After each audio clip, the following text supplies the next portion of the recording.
is an interesting one. Obviously out there with the David Kennel with Sheffield, but Steve Laybourne, who's owned some brilliant dogs. He used to own a lot of dogs with Charlie Lister, and he owned one of my favourite dogs, which was Have a George.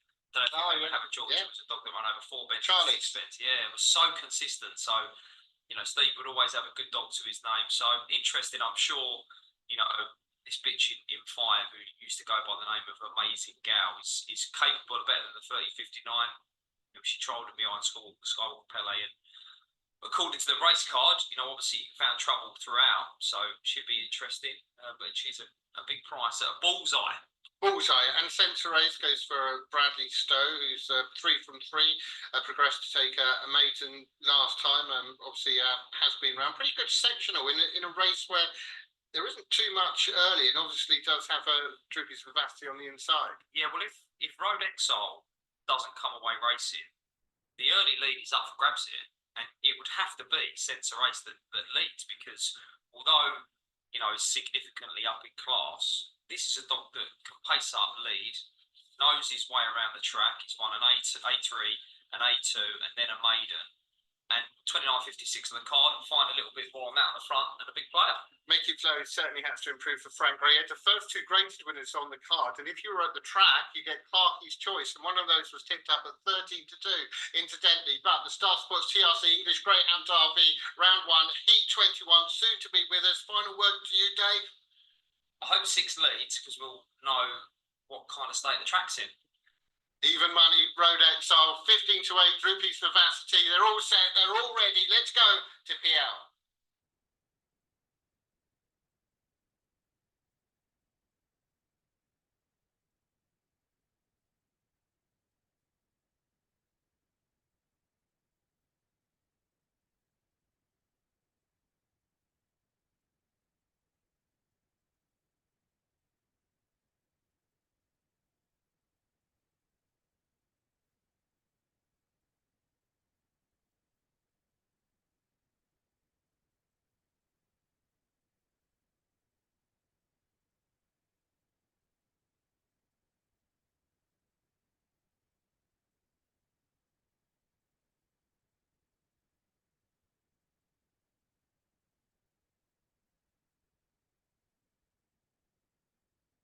What a race to kick things off tonight, and we got the match and the makeup that we wanted from a punting point of view, and from you a tipping point of view. Road Exile just had too much of a lethal Droopy's Vivacity. I mentioned would be 6-7 lengths clear at the second bend of Droopy's Vivacity, and that was the case. And you know, my only worry was that obviously they harrowed the track last night, but it didn't look too tested. He's obviously going to come back to Droopy's Vivacity, but you know, he was still hitting the line hard enough, Road Exile. So good signs, and yeah, the best 2 dogs have gone through there, and a nice performance. And Pat Buckley and the Irish on the board already this evening. Yeah, incredible, isn't it? So Emma would be very happy. Pat would be happy as well, but with Pat you can't always tell. So no, he doesn't give much away, so whether that be before the race or after. I remember it was 4 to qualify. I think I heard Pierre was saying Make It Flow as it got through. So well done to Frank. And this is something that we have mentioned over the last couple of days and should continue to mention. For a lot of connections, this is their derby, isn't it? The first round, trying even just to get through. Yeah, just to be taking part. I've entered dogs myself as an owner, and you'd be kind of hoping that you could nick an actual race to win, and then, you know, when the going gets tough, you know, you're probably in at the deep end and you crash out. But it's nice to dream the dream in the early rounds. We're going to look back at that first race and see just how our Road Exile managed to do it, Droopy's Vivacity, and make it through. Remember, it was 1, 2, 3, and 4 going through, but Dave, you called it brilliant. Yeah, I mean, I don't think he really smashed out, but this is a dog that, you know, should it really ping, he's probably going to put the fastest sectional on the board. You can see he's trap smart enough, maybe level, but he's just early speed is tremendous, and he's zoomed clear. And yeah, I mean, 2 lifting off has enabled Droopy's Vivacity to get a run through on that second bend. Then you can see it free fuller running down the far side, moves through into second place and set sights on the leader. But the line came in time, and yeah, this was a really nice performance. And he's going to keep getting a decent draw, really, at Road Exile, because being a seeded dog, he's not going to have dogs sort of coming in. So that early pace is going to be a weapon. Now, one thing you know, Dave, is that I've got on the worst of photos in the world, particularly for 30 may have got that, but we will confirm that for you later. We have got the result, but we can confirm the 1, 2, 3. Road Exile, even money favourite, beat the 3 Droopies Vivacity at 15 to 8 and 2. Make It Flow third at 40 to 1. We will confirm that fourth for you. I think it's Foggy Bottom. 4 card 337 and try card 2170. So there we go then. That's the first heat of the evening. Got a bonus heat, as it were, tonight. There's 11 of them, but we're going to continue to bring you the head odds from a betting perspective. I know you're such an advocate, Dave. Viking. Yeah, massive. You know, I'm going to bring this one in now for Heat 21, but you can see dogs showing pace, but you need to be able to see if there's been any buffeting, any collision on the front of the corner. I mean, you can see if Droopy's Vivacity stepped inside from trap 3, so I think he'd be okay tucked away on the inside, given what we've seen there, and he's not a dog that is going to rush into the corner, so I'm sure Connections will be hoping for an inside draw, because should he get 4 or 5, I think you'll see that move inside probably overemphasised even more, and that's when it can all go wrong for him. So tucked away on the inside, he's a dog I think can keep qualifying, but nice and straight Road Exile, Wangle. Yeah, and with a dog like Droopy's Vivacity, it's almost the opposite to pretty much everyone else. You want to be flanked, if you are flanked, by speed. Yeah. Just want him to get out of the way. Yeah, I mean, my nap in the last race, King Coons, probably the worst thing that could possibly happen is him smash out and maybe moderate brakes on his inside, because they'll catch him, and that's when you find trouble. So miss the break, let it all unfold at the corner, and then make your move down the far side, pick up the pieces and weave a way through. So I think he's going to be a hard dog to keep out the frame through his Vivacity, and each way, the outright angle, of course, each way turns first 6. That's always appealing, that kind of type.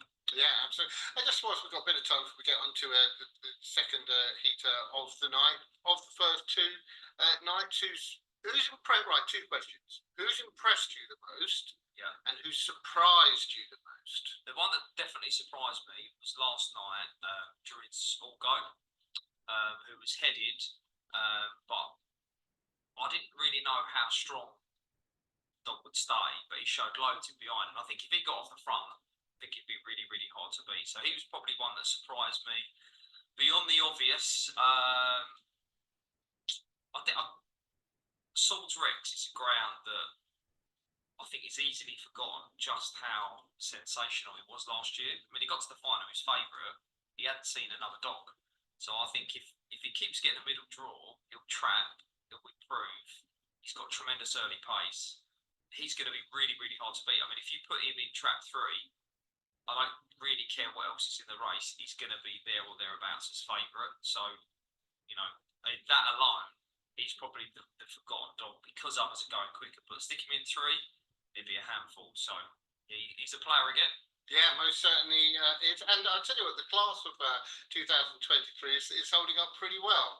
Yeah, well, yeah, I think we've got one more to run tonight from last year's final, and most of them have qualified.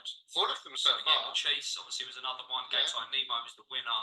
So we're only really missing poor old Clone the Duke, who didn't take part. Unfortunately, picked up an injury. So yeah, I'll make you right, Jason. And Ninja Kerry. Yes, of course, Ninja Kerry. Yeah. So yeah, they're very strong. Dogs that made the semis last year as well are all showing up well. So yeah, the Derby is one of them where you obviously have to be fast, but you have to be durable as well. It's a good test of trainer and Greyhound. It's like 6 big races, big finals, all in a row. Your dog's got to be ready. Your dog's got to be good enough, and then the trainer has got to get to work, recover the dog, and have it ready to go again the next week. So it's a test for everyone, and Cream always rises to the top. Okay, well, talking about Cream, another one who ran in the final last year, of course, was Romeo Command, finishing second, and will be coming up in Heat 22. That's our next heat, which we're going to get proper stuck into after this little ad. Up towards the line, it's going to be mighty close. My nose, refit. Up to £100. Our fair starts guaranteed. On all UK and Irish racing. Better than last, 20 in front, rebet. Up to £100. Bet clever, bet good win.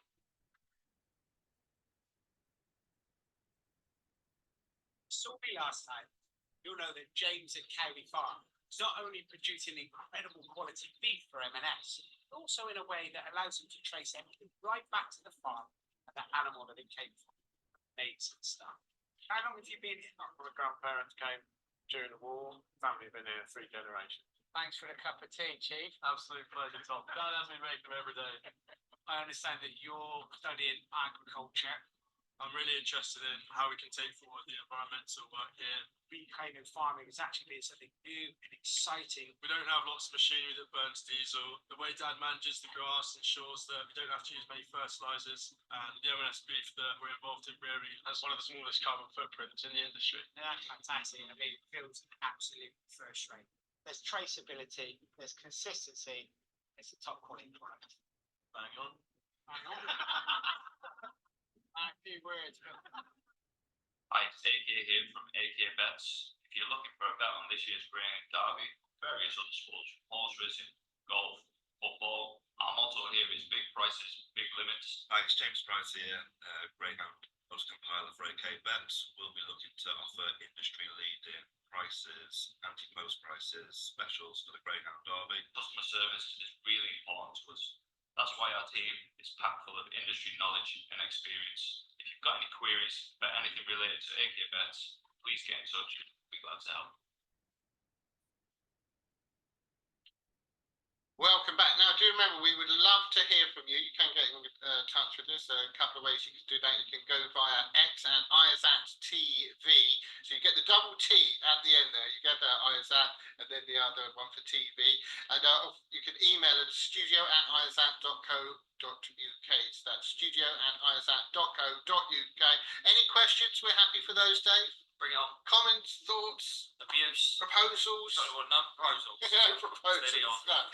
We will draw a veil over that. What we are not going to draw a veil over, though, is of course Heat 22 coming up. I should just like to mention at this stage, as I mentioned a few times every evening, we all love the game. We enjoy it a little bit. Certainly Dave and myself done, but you've got to keep it with in limits and always bet responsibly, and that way you get the most fun out of it. Right, who are we going to have some fun with in Heat 22, Dave?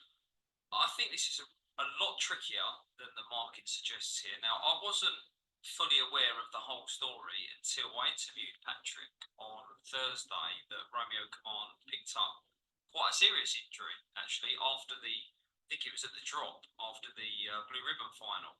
It was a fractured hock, I think, and, it looked like, would he race again? I think, would he be pinned? And they made the decision, as Patrick said in the interview, not to pin him.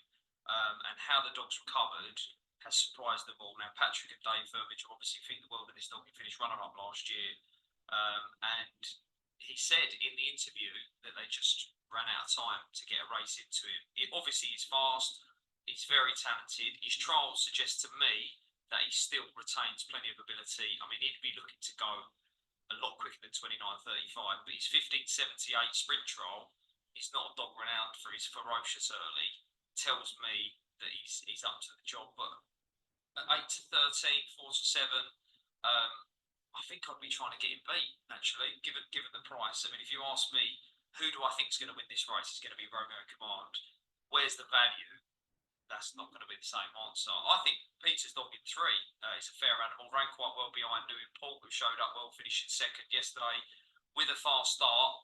Might get first run. 6 is into 11 to 2. I'd maybe 3 over 4 as a forecast here, but I wouldn't be getting heavily involved in Romeo Command. You can see I'm perplexed. I'm not perplexed. I'm angry as well. Absolutely seething with rage. Dave, look at my card. Who have I marked off? Salakas Tipster. Salakas Tipster. I thought there was no way that you'll be with Tipster as well. Plenty of people there will be with Romeo Command, and Emily has caught up with Pat Jansen.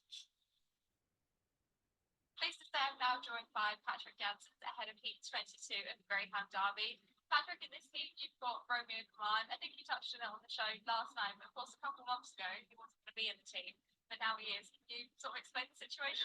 Yeah, it's really fortunate, What happened was, when he broke his up with the events and they said, I'm making the Derby, he had a cast on a couple of fast and 12 weeks, really. So walking them small walks, and then we increased the walks, and then we put big paddocks, and it was never late. Took to it very well.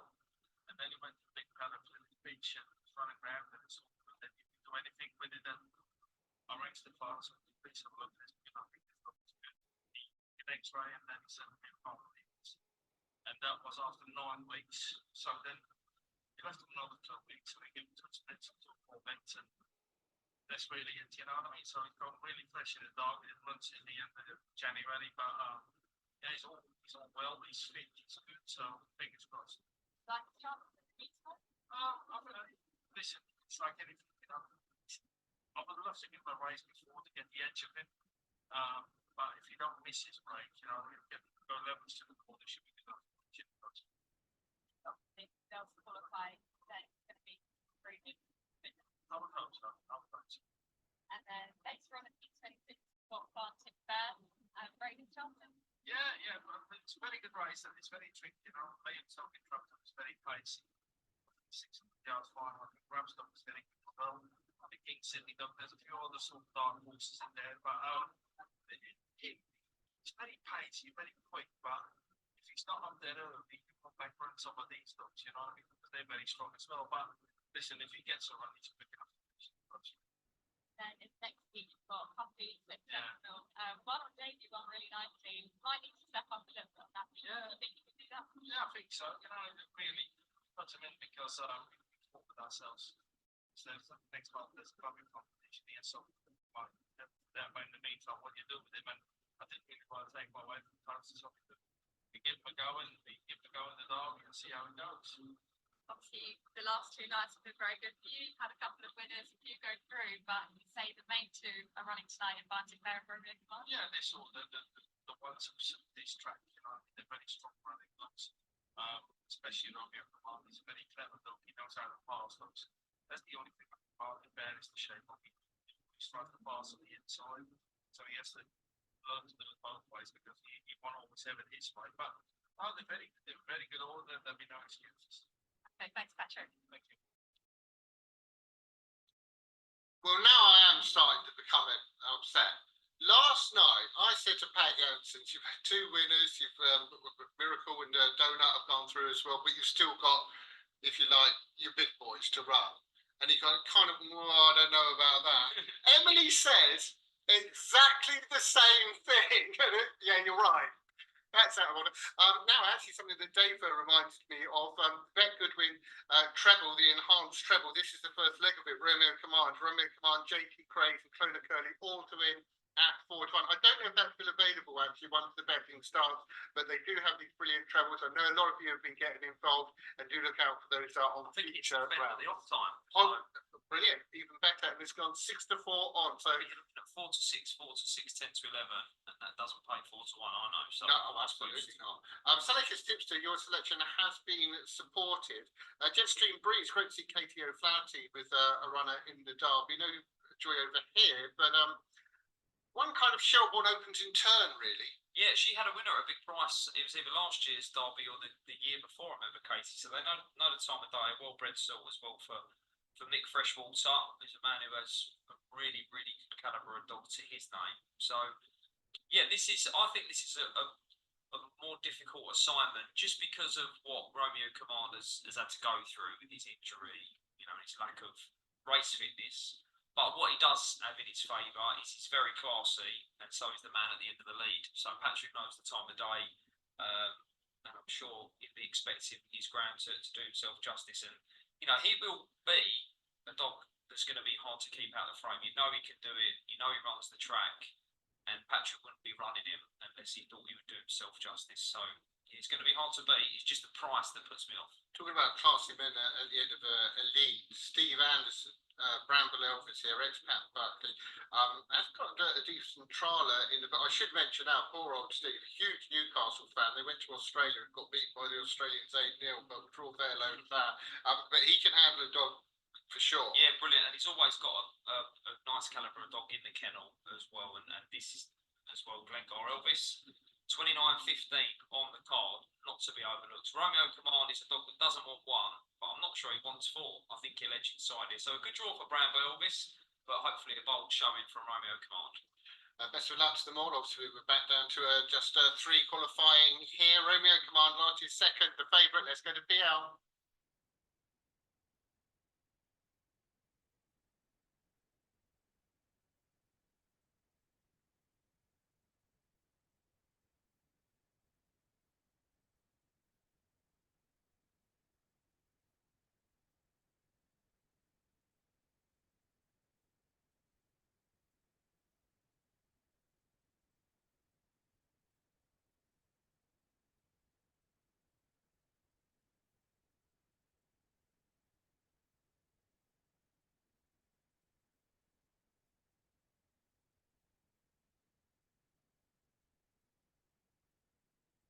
Well, well done to Chris Hamblin and his brother Phil as well. They're basically a duo, aren't they? Savannah Top Cat. Well done to big man Kevin Boothby as well. British bred Derby finalist. Won a round of the Hunt Cup, so we knew what was getting out in front it's going to be hard to be caught. Yeah, he's a ground with really, really good form over 6 bends. So when he banged out like that and he held the ball to the turn and he led, he was able to make a mockery of the big prices. It was as big as 20-1 on the earlies during the weeks, and you wouldn't mind that at the second bend. So it was going to be nothing coming from behind him. Romeo Command just didn't have the speed to hold the pitch into the turn, and there was trouble. He was buffeted out wide and couldn't recover. Runner up last year, gone at the first hurdle. Yeah, and it's another big player, big name that's gone, but Romeo Command. Of course, it may see a game, but just brilliant memories anyway. And well done to Steve Anderson. Bramble Elvis has gone through. Yeah, had a nice draw really. Had to break smartly. 29.20 the winning time there, Savannah Top Cat. So not too far behind the winner of our first race as well. Track looks in good nick. Looks in good nick, and well, we've had a winner from track 6. We've had a winner from track. I know it's all very early days, but from what we've seen, looks perfect. Yeah, like there's been loads of chat about you can't win from 6, you can't No. win from 6, but Road Exile has proved it's possible, and we've had a winner from sort of the inside there, track 2. So Yeah. nice level playing field is exactly what we want.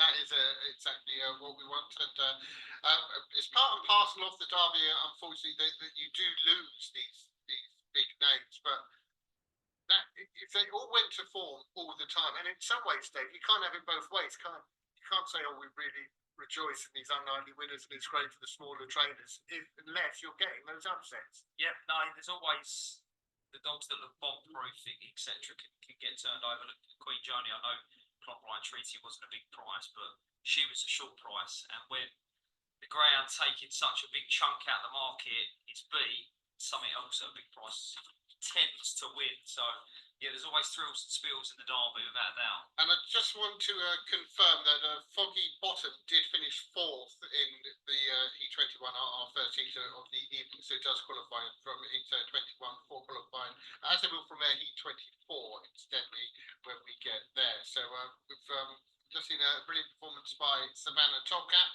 who goes through along with Jetstream Breeze and Bramble Elvis.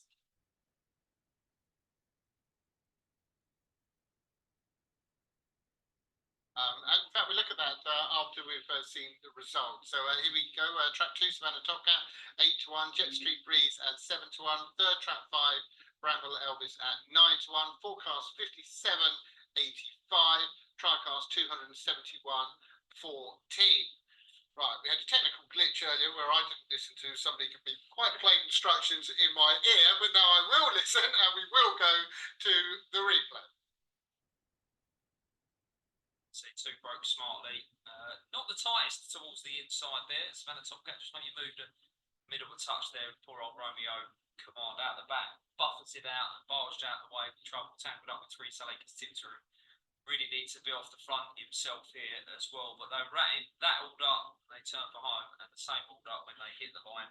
He's never going to catch Savannah Topcat. But a good effort from Jetstream Breeze on the inside, who sort of pressed the winner all the way to the line. I mentioned who's got winning form over 6 bets, so a really fair effort from the runner-up. Okay, thanks very much for that. So it's on Top Cat that goes. It's one thing I was saying, particularly with Tony, after only about 5 races now, all the races seemingly very, very different. And that one, not if you're on Savannah Top Cat or if you're involved, but in an odd way, was almost one of the Donna races. You kind of mentioned there, they just went round. Yeah, there was no thrills and spills on. The Romeo Still race last night was absolutely brilliant. There was a short head between them. We had to wait quite a while for the result. They kind of went round from the second bend in single file and stayed in that order throughout. Yeah. I call it boring.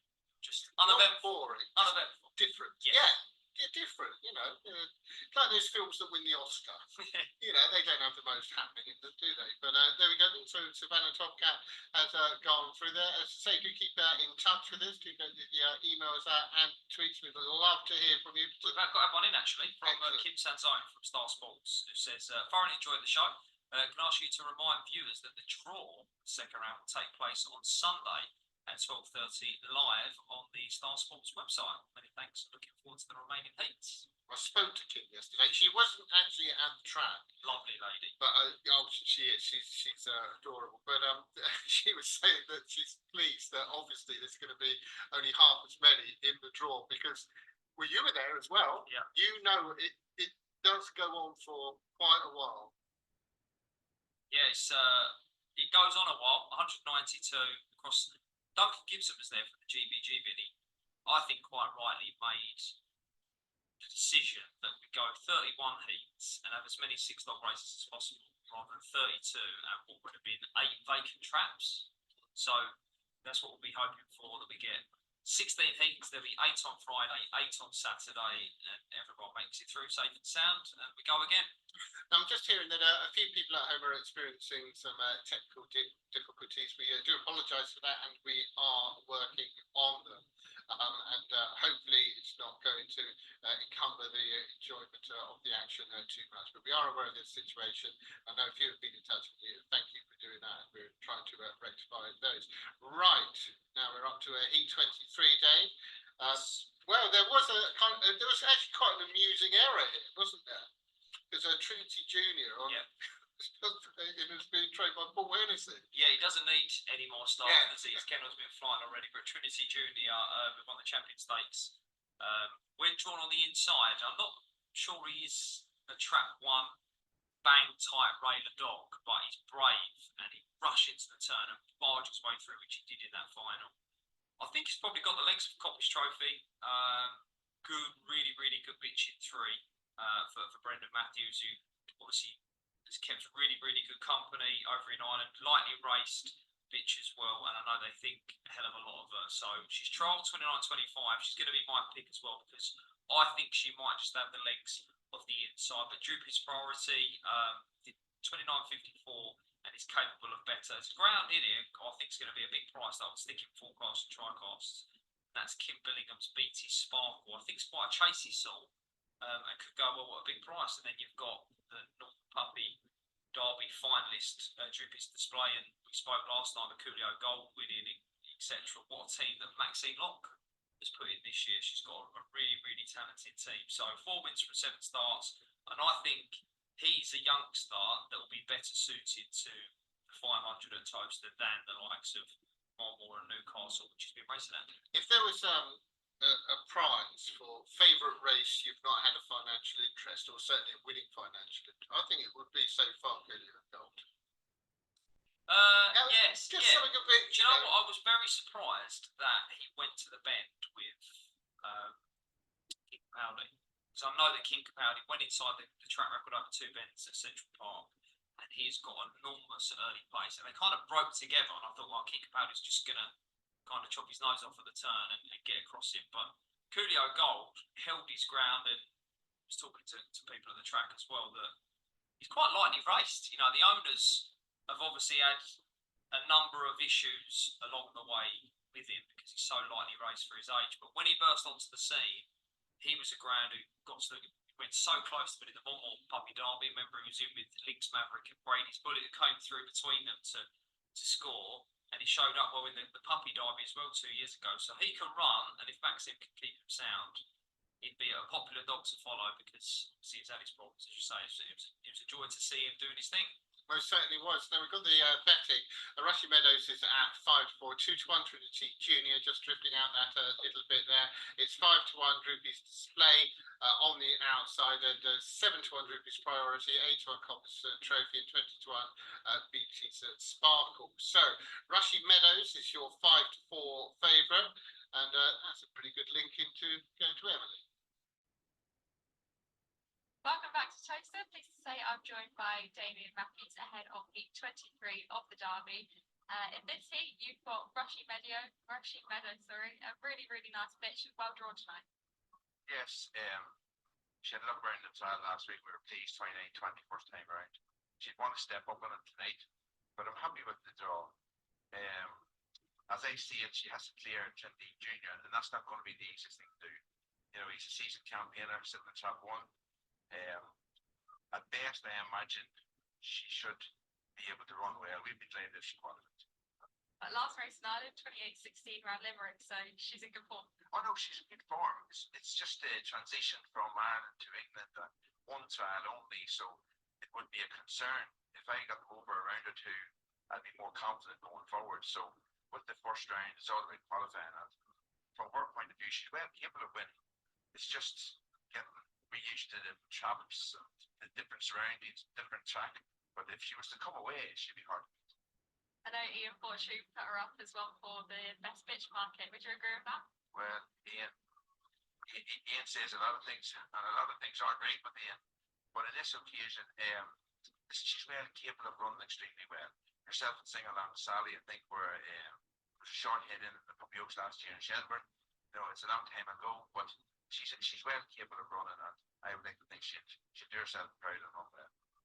And then in Heat 30, you have Merritt's inclusion, was second in the Kirby, so another really promising fight. He is. He's a young dog. He's July 22. You know, he's coming straight out of the Kirby and he's into now all age event. It's a big step up. Champ won first time round toaster. Listen, if he was like Trinity Junior, I wouldn't be concerned. I actually would be delighted because he wants top one. But it's just, you know, coming away as again I said, the transition from Ireland to England with the lids and all the rest. If he was to come out with them, I'd be delighted because there's one thing he's got a great turn of pace and he's well able to run. So we'll be hopeful again for a good performance from him. And if he makes use of the chaps, it's all about confidence. Would he be one that you'd want to see lead, or if he turned second or third, could you still be confident that he qualified? The race that he's in tonight is difficult. You know, it's just, as I said, it's a step up in all age competition. He can't really afford to make a mistake tonight. He would need to be up and thereabouts at the bend, otherwise he's going to struggle. You know, whereas Rushy Meadows can come from behind. Listen, when you're dealing with a young dog, as I said, coming up in the all age company, it's not an easy transition. But if he was to do things right, he'd make everybody wrong. Perfect. Thank you. Best of luck. Great stuff, and the money has come for Rushy Meadow. I was saying to Dave actually whilst we were watching it, if I just had to predict one greyhound tonight who I wouldn't be surprised if there was a flood of support for, Yeah, it would it's be 2-1 on the early prices. They were 2-1 joint favourites all week. Trinity Junior and Rushy Meadows go now 10-11 and 15-8. They've steamed it. they've got previous at this stage. Yeah, well, as we were just watching that, you quite rightly said they're quite partial to hunts, the Matthews kennel, and I think they get stuck in this evening. Now, on Thursday, I just threw Tony a couple of quiz questions. I'm very briefly going to throw you one here. Who's the first dog to be trained in the Derby representing the Valley? Well, I would have said Mike Byrne. Oh, did I miss that? I thought it would be pretty priority. He's got a runner here. I think this is not his first runner in the Derby. He had a runner last night as well. Did he? Of course he did. Yeah, sorry. Okay, scrub that. Yeah, one. earlier in the day than Scrub that. That's me I out. thought Nice. you know, so easy return. I've got blasé about it. Let's talk about some of the others in here then. Coppice Trophy, currently at 10-1, but obviously Tony Brearley, for those that don't know, Tony put so much into the game. Oh yeah, with his Coppice free fix, and he had signed at Denver as well. And he had a few years ago Coppice Fox, who went deep. I think got to the quarterfinals. Yeah, or maybe even the semis. Yeah, definitely went deep. So yeah, it'd be nice if he could go. This, I think, he'd be a really hard dog again to keep out the frame. There's quite a lot of these types in the Derby this year. I mean, I remember talking to Patrick Janssens the year that Thorn Falcon won the Derby, and at the very start, he kind of looking over at Toaster and he said, you know what, I think you need almost like a top class 575 dog to win a Derby round here, i.e. like a strong 4-bend / sharp 6-bend type, because it's not the to the line, it's the run rounds the drop afterwards, and then asking dogs to keep doing that. There has to be a big engine under the bonnet, that stamina, that durability, to just be able to keep going. Now, Swords Rex, I think the only thing that beat him last year was I think he got tangled up with the boxes for the final. But it's very rare that you see a dog just go smash 6 times in a row and make all the likes of probably the last dog to do it was probably something like Rapid Ranger. I know he may not have won every round, but he was still capable of doing it, and then did it at the right time. Even Dorot's Wildcat had some hairy moments throughout his Derby campaign, of course, when he went on to win it. Yeah, I think generally, because it is a bet, it's quite a common bet, isn't it, to go and beat through the derby. It's around about 10-1, isn't it? Yeah, it's not a bet. I Yeah, think to get and they're not giving you any value with that. that way. You know, all those bets. By the way, very quickly, English, Irish, how do you think they were about 4 to 5 on each? Do we have any price? Every time Graham Holland has a runner, he seems to win. Yeah, I'm not sure he's lost many of his team yet. Now, Pat Buckley lost a few, but he's big gun to come tonight. Your Ben's Teddy and Superfast Gordon. he lost one when he had 3 in the race, only 2 qualified. Here we are then. Star Sports TRT English Greyhound Derby, round 1, heat 23. Here's PL. One of the derby.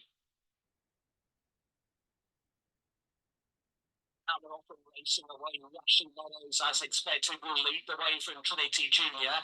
Then came the 4 Tree-Piece Priority, but at the opening bend, a tangle up there as 3 moved off and out. But the one of Rushing Meadows is now back to last as 4 Tree-Piece Priority will lead them down the back. From the 5 BT Sparkle, then came the 2 Coppice Trophy, followed by Tree-Piece Display and Trinity Junior.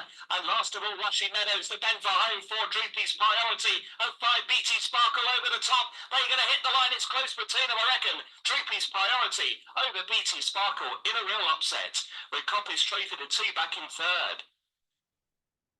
Well, that is desperately close. I tell you one thing, Bet Goodwin, you might be having a short head, get your money back if you're beaten there. It was looking so good for, I mean, well done to those involved in the finish, obviously, but it was looking so good for Rushy Meadows. Yeah, it just seemed to. I mean, we'll watch it back in time, but just seemed to veer off at the corner. Rushy Meadows was out of the race. Black Jacket, I think it's held on there, Droopy's Priority. And I mentioned BT Sparkle, a massive price if he forecast and tricast, but 3 banged out Rushy Meadows. And I'm not really sure what happened there. It just seemed to look like may have even got a bit distracted. And the heads turned at the opening turn, and all chance was gone. Yeah, so we're going to look back at that and Droopy's Priority, BT Sparkle and Coppice Trophy. Go through it. That's going to be one hell of a tricast. But this is the thing, Dave, isn't it? Rushy Meadows, you've got to keep an eye on, and then the second half of the race we can concentrate on those that go on and qualify, because said all looked good here. Yeah, just not sure what happened with 3. Just almost veering off at the corner. Look, as if distracted to me, and that left his Priority out in front for Mike Burton of the Valley. You mentioned, you know, quiz question Yeah, there. first Valley winner. Yeah, I'm just about to say that is now the question is not runner, the first winner from the Valley, and the answer is Mike Burton 4, 5, and 2. And I've got the winning time here as well, 29:37. Well, okay, thanks very much. Yeah, I think Trinity Junior. We'll look at the head-on because this is going to be very interesting. Yeah. Trinity Junior gets to the outside of Rushy Meadows. Well, someone at the track has said to me that it looks like 3 is trod on from behind. So we'll just have a little look here. We're not going to see it at the turn, but you can certainly see the inside dog veering off Trinity Junior there. But yeah, a bit of a turn up there, but well done to Mike Burton, who puts a lot into the game, so it's nice for him to have some joy as a trainer. I've got to say, someone who didn't have joy came up to me at the track yesterday, and this poor man, I really did feel for him. It was Silent Goofy's race. Do you know where I'm going? Oh, well, it's not about. Sorry, it's not about Silent Goofy. Oh, okay. Right. No. He on the tote had the tricast. Now, obviously, Silent Goofy wasn't in the first 3. Yeah, so it's going to be a nice juicy dividend if there's money in the pool. The forecast paid, I think, 50, 60 quid. The tricast paid £4.50. No one had bet into the pool. No, incredible. So the poor man, he got the tricast and he said, was it a mistake? And I said, well, no, unfortunately that's how totes work. Now we've got the result for you. It'd be interesting talking about tricast. I'd like to see the tricast on this one. Wow, there you go. Not so shabby, is it? Droopy's Priority, your winner, 14-1. Well done to all involved in getting through. BT Spark was second at 33-1. Coppice Trophy third at 10-1. Forecast £220.44.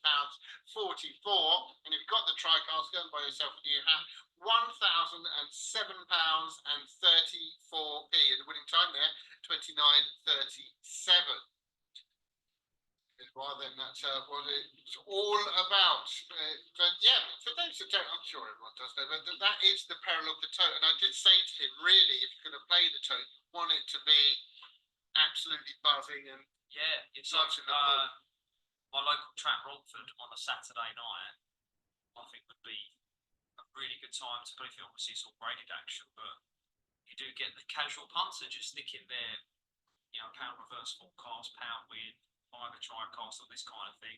And that is where, it's the nature of the beast, the pool, you want to be kind of swimming against the tide for the big dividends, whereas obviously these computer generated dividends off of, I'm not going to explain the formula because I don't know how to answer it, but it's a mixture of sort of the trap numbers plus times starting price, everything that goes in it, and yeah, £1,000. Basically, if you can get a skinny one out of the frame, you're going to cop a few quid.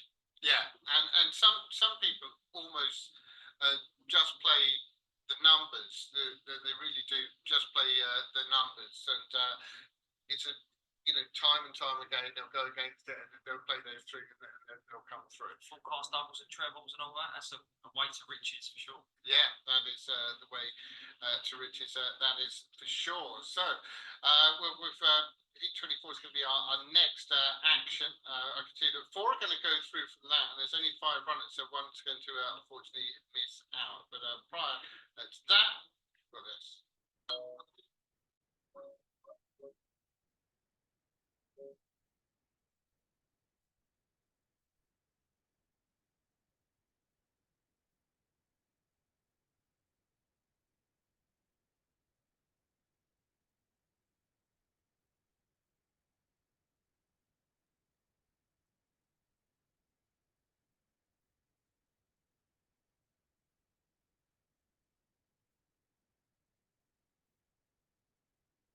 Just hiding my xylophone. I was doing the music for that, Dave.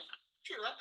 A man of many talents. That's not what word you hear often. It's a glockenspiel. That used to be on TV all the time in the 70s. Do you remember that? Yeah, now it's all synthetic sounds. Yes. And auto-tune and all that. So, look, at me. No, I'm a golden old like you. Yeah, I know you are. I know you are.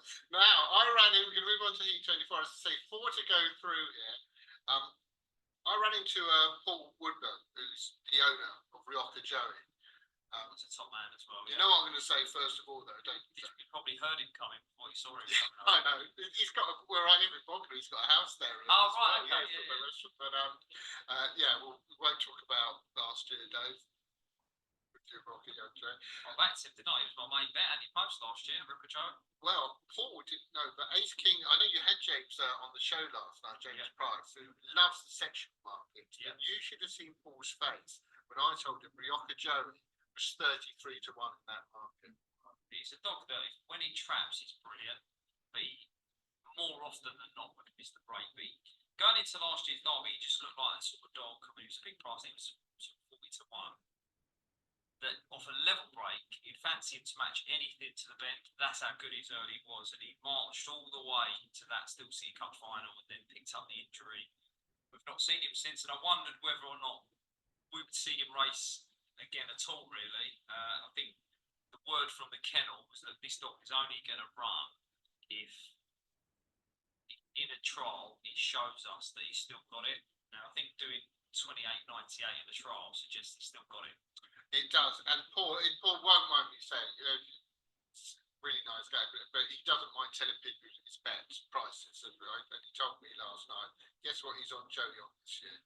I think the dog, for some reason, is like 3 figures. Yeah, well, yeah, he is still, but he's on at 200 to 1. That's nice, isn't it? And Rioja Joey's just had a big race winner with Rioja Bungle up at at Newcastle in the British Bear Maiden Derby.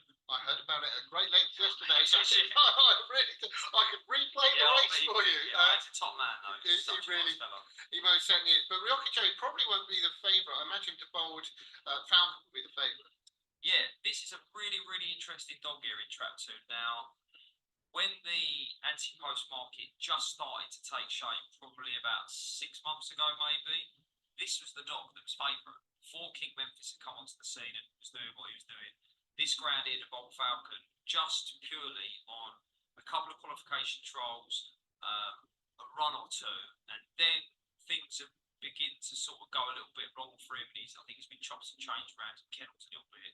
Now with John McGee, but the dog can really, really run. So I'm interested to see how he's going to go here.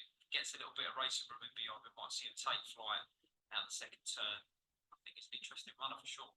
Another interesting runner is, of course, Keithfield Maverick, but instead of hearing our thoughts, let's hear from trainer Phil Milner.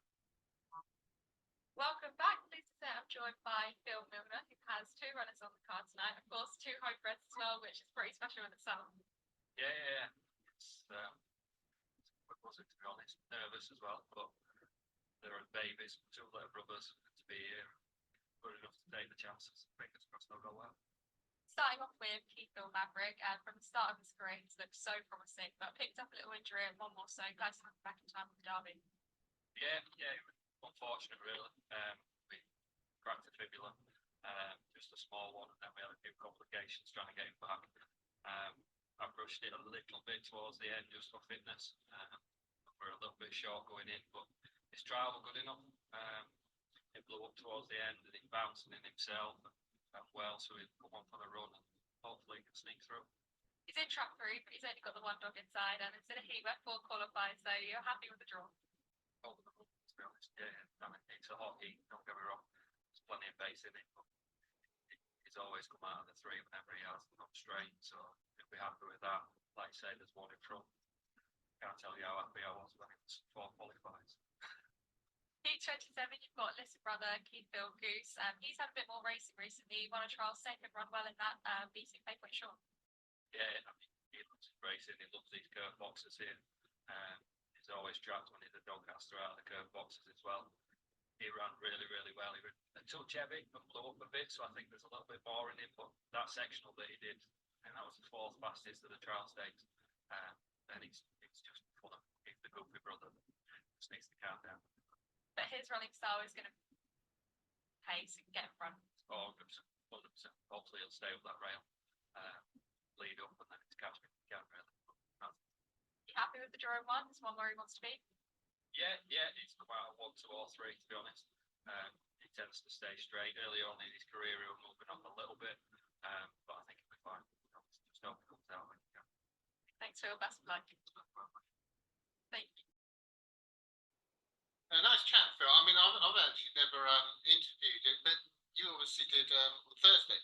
I did, yeah, and it's a really interesting story because Phil's background is sort of animal physiotherapy, other animals. I said to him, how does that, relate to the dogs? And I think his background, his expertise, obviously get his hands on the dogs. They're canine athletes with muscles.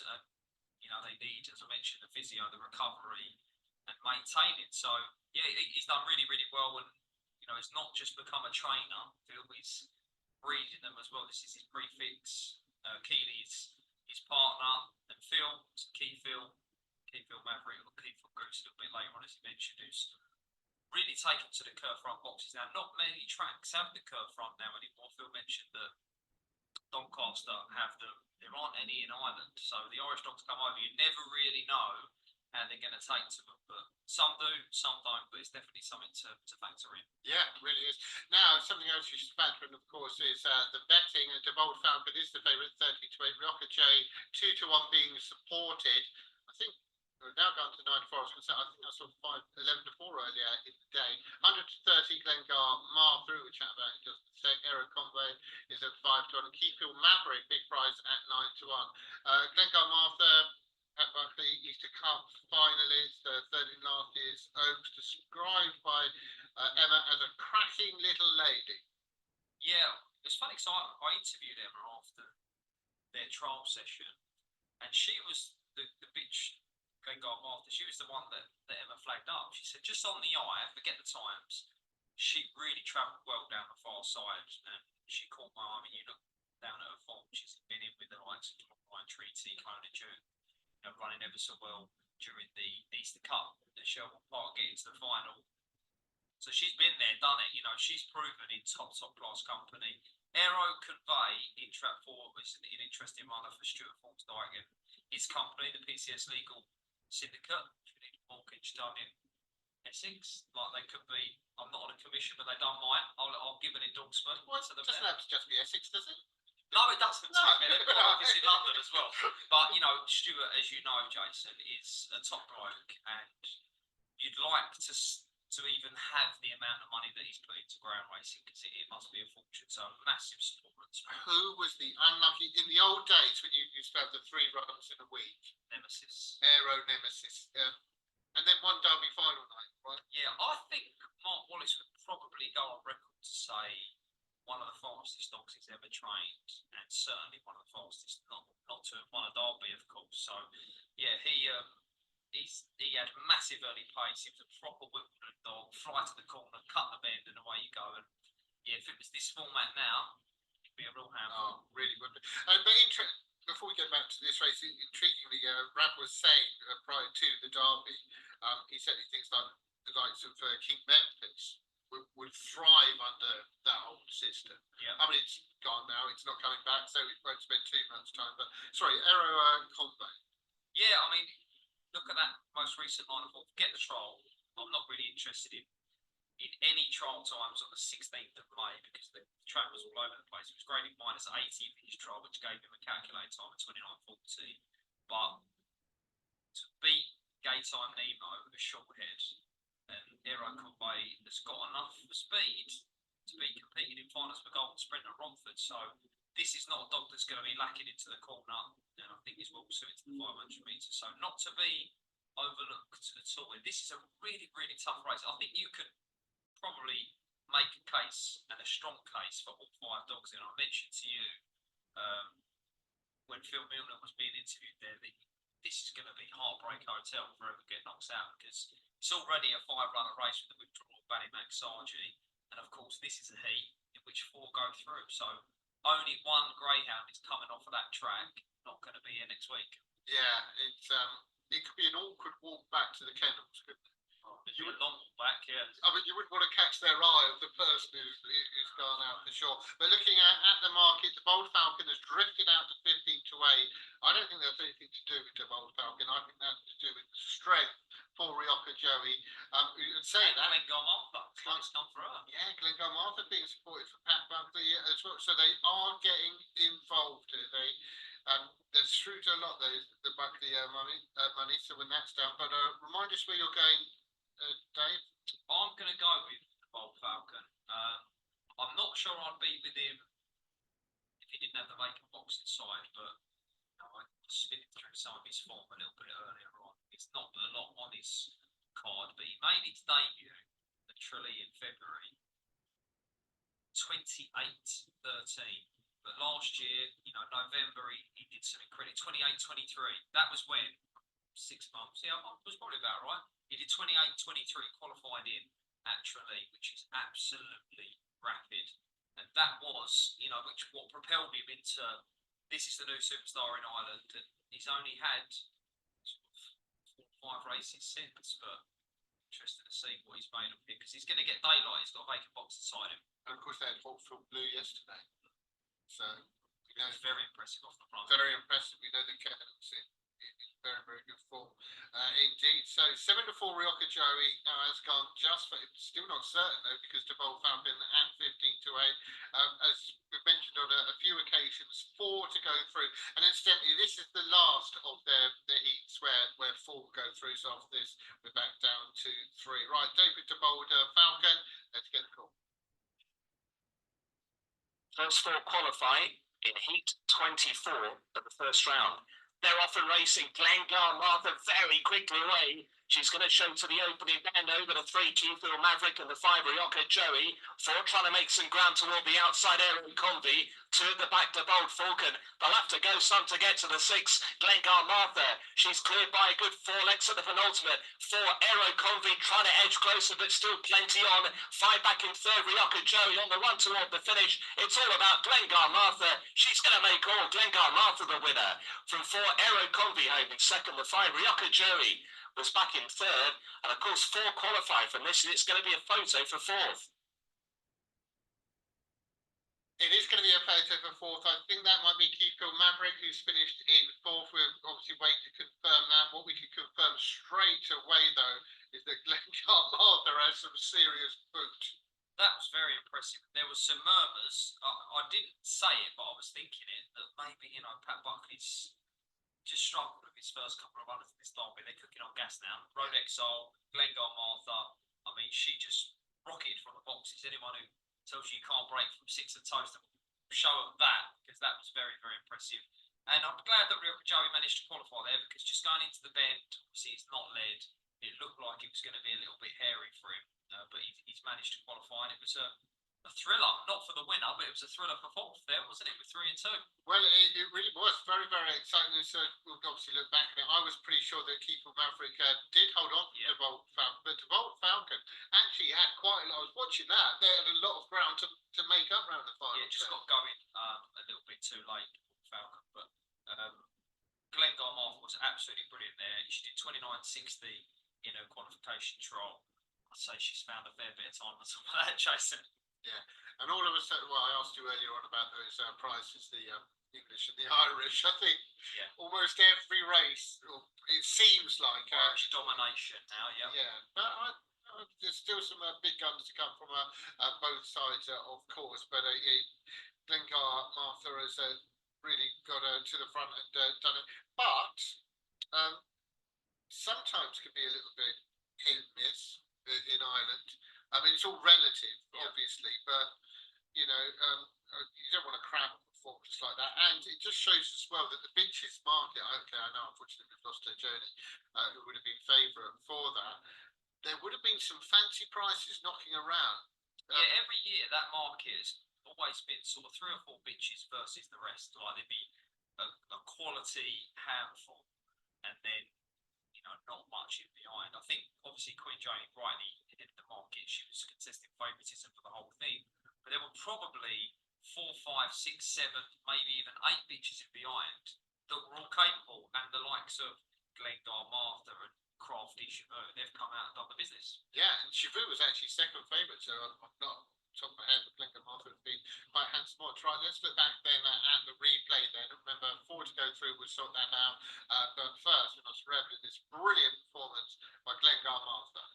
Yeah, just a sensational run in. I'm hearing that the winning time is 28.75 as well, which is really going some. I mentioned she got to the final of the Easter Cup. She just bounced out here.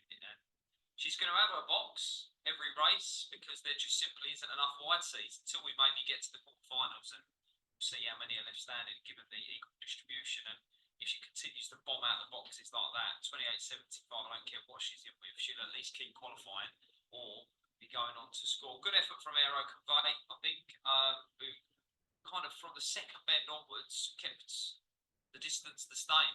She's classy, she's not drawn away from him, so really, really smart winner. And yeah, well done for those that managed to qualify there, but heartbreak for the 2, I think, was the one who went out. Yeah, I think Aero Convey is just a professional.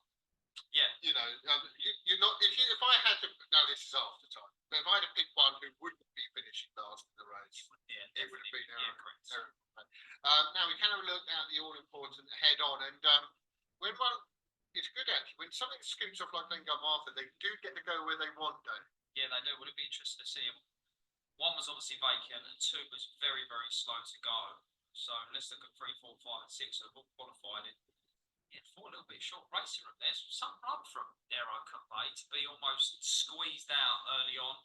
And you can see on the ball prints on the sand there that she had the solo out wide, but it didn't really matter because she smashed out anyway. But I like that.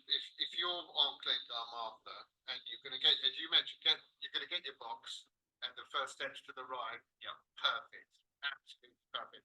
Let's have a look then at the results, and as I say, we'll confirm obviously the 3rd and the 4th because they'll be the ones going through. We'll find that out for you. But Glengar Martha, the impressive winner, 11 to 4, was supported, but there's a few of it supported. Second was for Aero Convey at 7 to 1, and forecast there 24.52.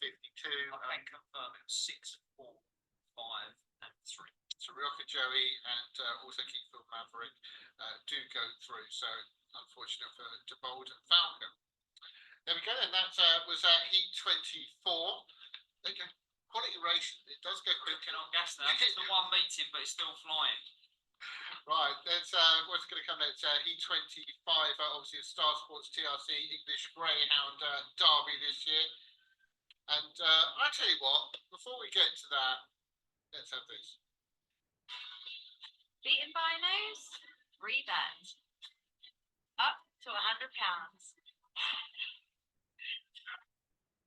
Our best odds guaranteed. For all UK and Irish racing. Fell at the last, Right in front. 3 bet. Up to £100. Bet clever, Bet could win.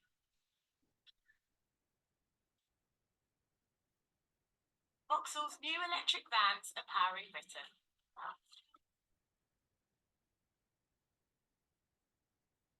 We're the #1 electric choice for business. And we're transforming the way it moves.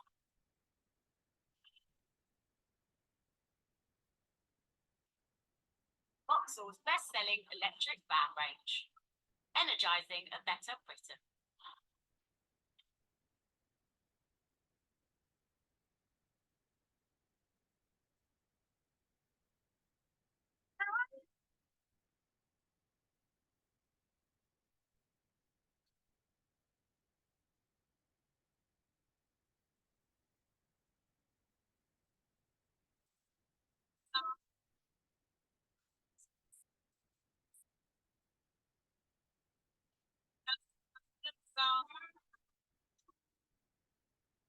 Beaten by nose, 3 bet.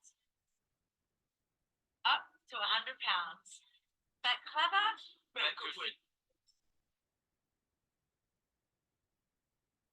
Welcome back. We've had some thrilling action. There's going to be plenty more to come. But Dave, you've got to get ready to pay homage because we've got Greyhound Racing royalty coming up, haven't we? Ballon of Bowler Red. Yeah, I mean, this is a greyhound that is probably, I think, the most interesting runner on the card tonight. Now, 2 years ago, real drama, and won't go too much into it, but Ballon of Bowler Red, seemingly after an incredible third-round performance at the 2022 Grand Derby at East Mersey, he'd propelled himself to the head of the betting.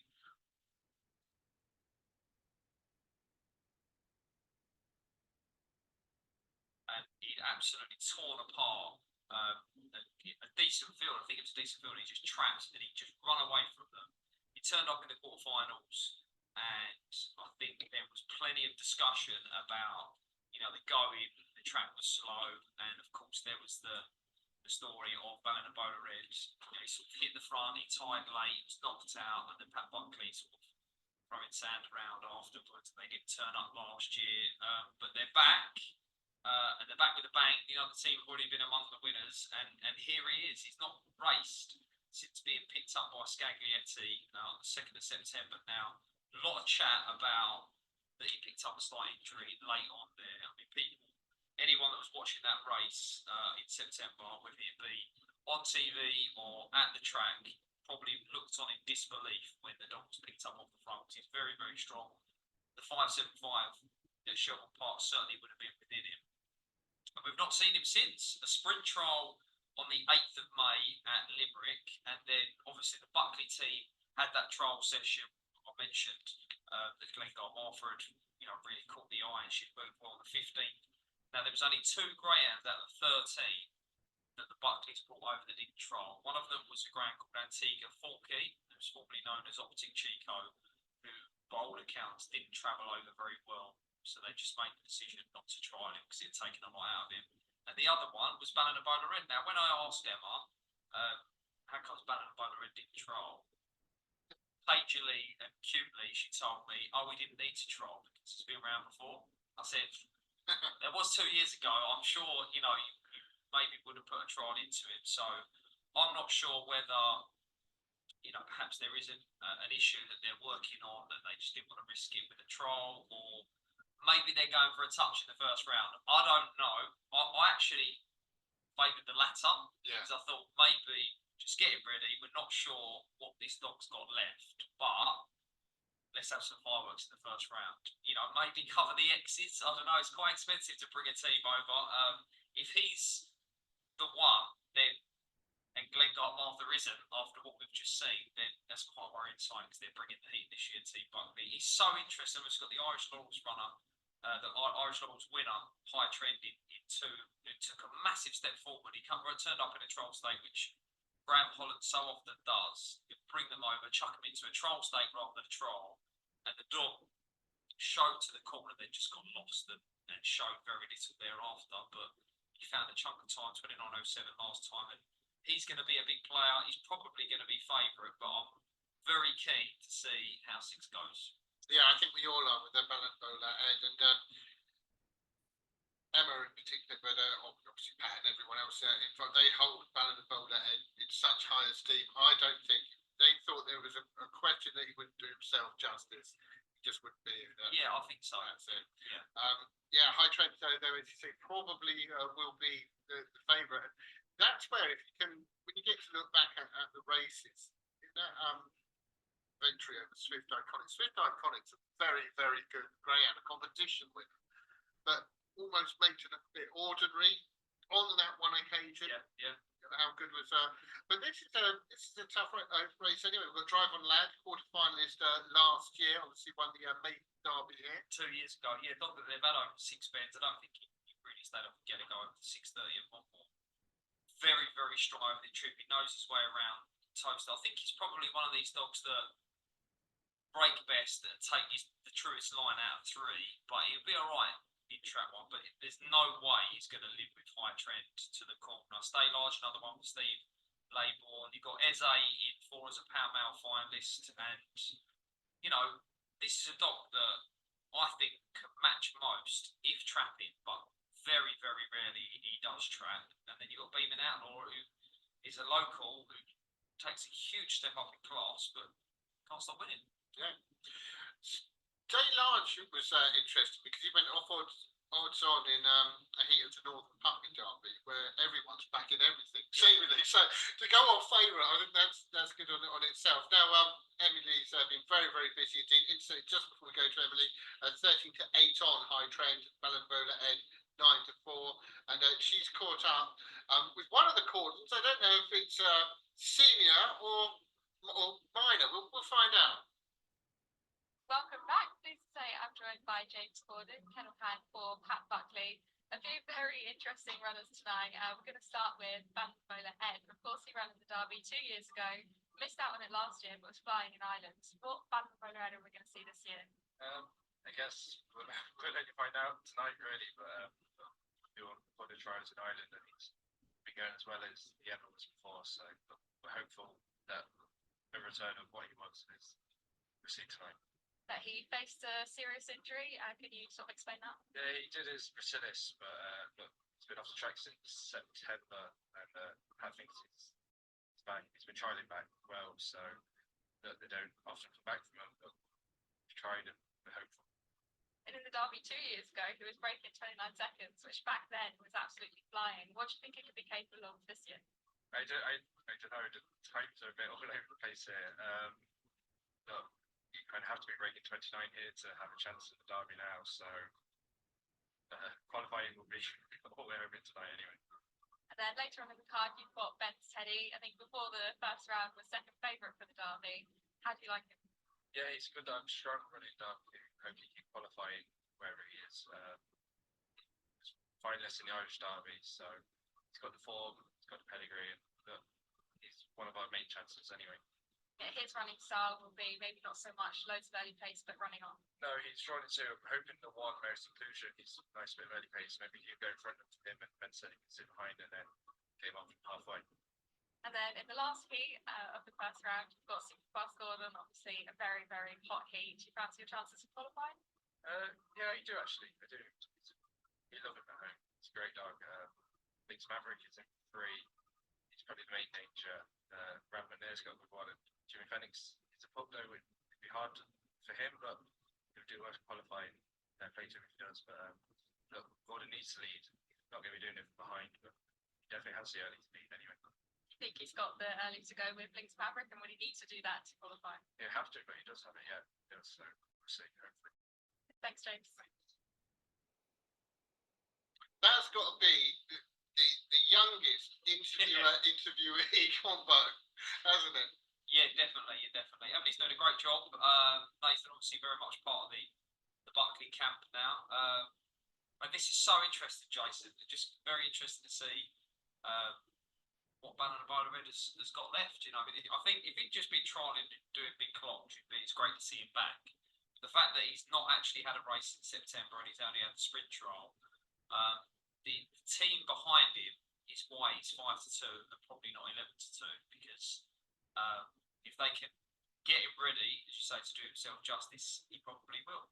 Right, so he warrants respect. Plus, it's something actually more akin in horse racing. They used to have it with Leicester Piggott, like the housewife's choice. And I genuinely think Ballon Ed 2 years ago, when winning on Irish Derby final, was odds on. So we've got to believe that, you know, there were huge amounts of people winning, playing at those odds. But the Raw, when he won, was absolutely incredible. You know, he's that type of dog. So we're going to talk somewhat. I know we've covered all the others. Okay, well, actually, I'll ask you, David. So let's have a 1, 2, 3 from you here. Where are you going to put Ed? If you're going to put Ed? Yeah, I can't be with him, to be honest with you. It'd be great to see him do the business, and there's definitely a chance that he is going to do the business. But I'm going to go with 2, and I'm going to go with 2 to beat 1 and 4. Okay, 2 to beat 1 and 4 then. This is a race that I'd be treading very, very lightly in. If I was having a dabble here. High Trent, you could, I think even money was available, certainly around about, I'm pretty sure even money, I saw 11 to 10 on quite early on, but now 6 to 4 on. And it's you always sometimes sound as if you're just trying to sound clever, but every dog does have its price. Yeah, I mean, if he is to win High Trent, he's going to lead. So he's going to bomb out, fly to the turn, which means 3, 4, 5, and 6 are all going to be held at the bend, which is why I would go with drive on lads for the full cars, because I'm expecting to bounce out, be away and gone, and maybe tow one around. So one can just be on the fence, drop onto the rail, turn left. We know he stays strongly. We know he knows his way around toe start, and if he goes round second to High Trent, I think he'll probably stay there, because I wouldn't fancy any of the others to back run him. So that's why it's the cast for me. A bit of money for SA, since you mentioned that's been there and thereabouts. It's taken some notable scalps, particularly at Oxford on a few occasions to speak some of the champs round. Yeah, I think he broke the track record there at one point. He obviously traded blows with Lynx Maverick throughout the Pall Mall.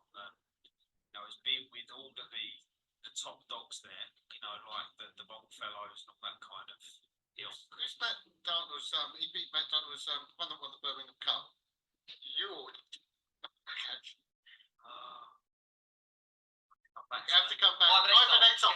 Next one. Okay, well, what a race this promises to be. Cannot wait. Let's get the call. High Trent, the odds-on favourite in blue.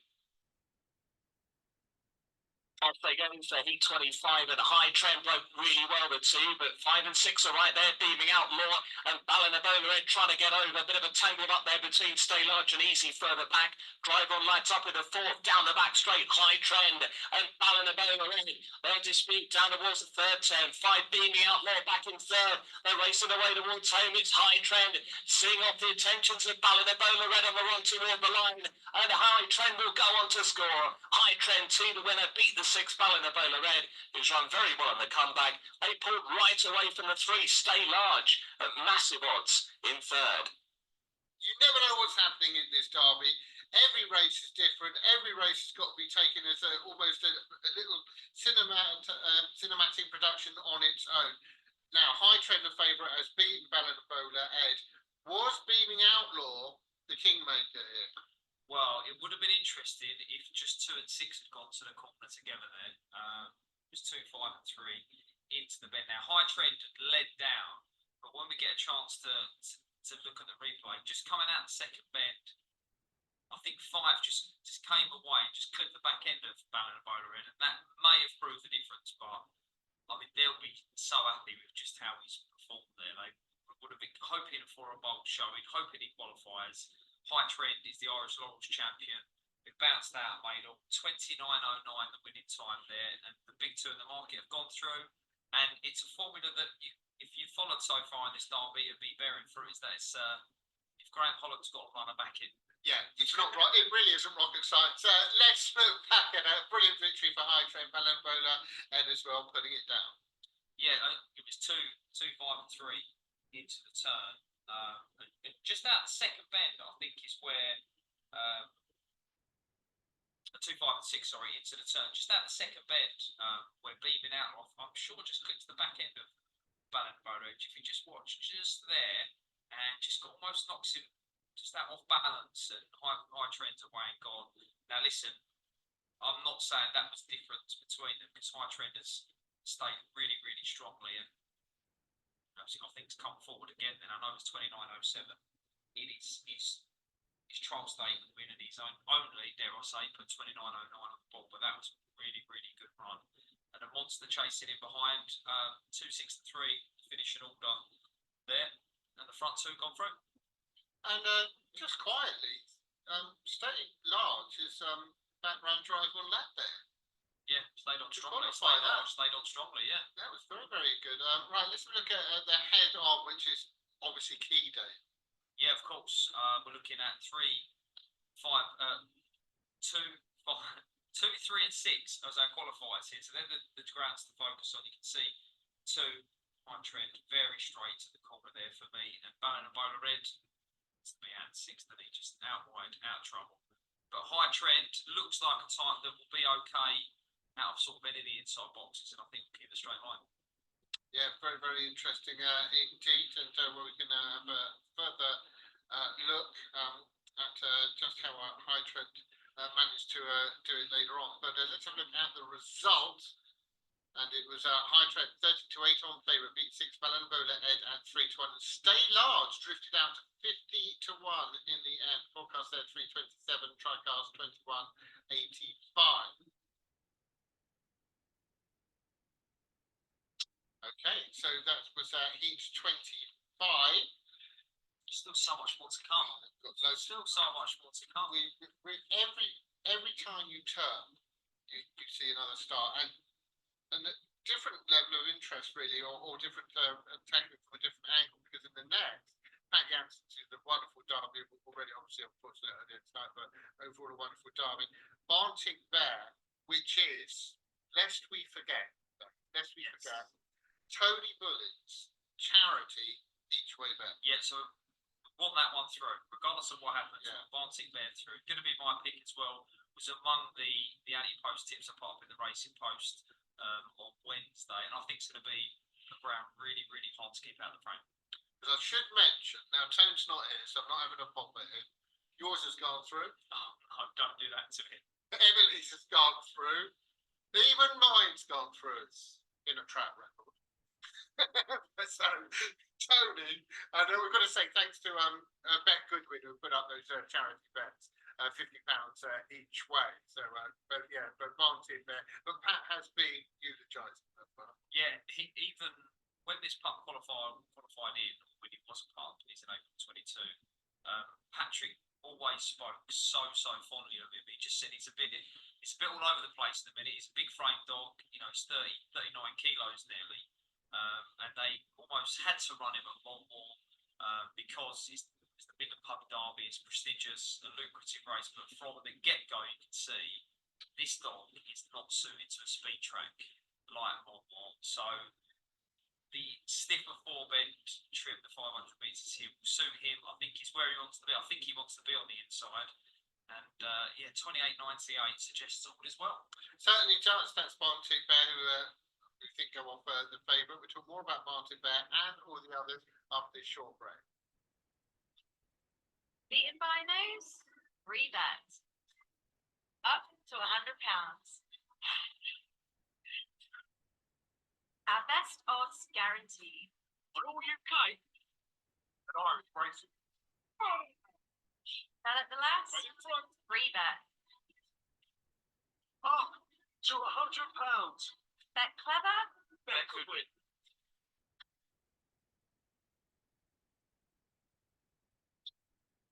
Let's stay sure put the shore in your travel insurance. Our customers have given us over 290,000 5-star reviews on Trustpilot.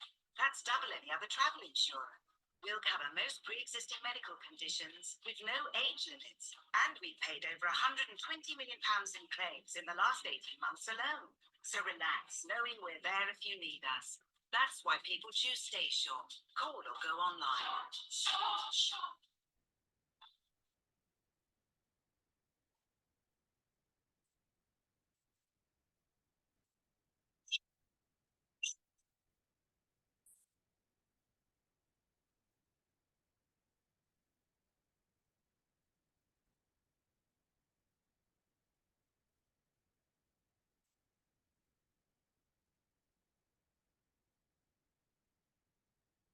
The taste of happiness since 1922.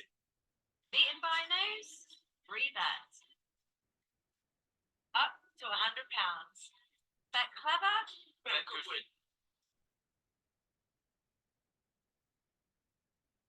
That's how you throw a dart, isn't it? I've got a board up at home now.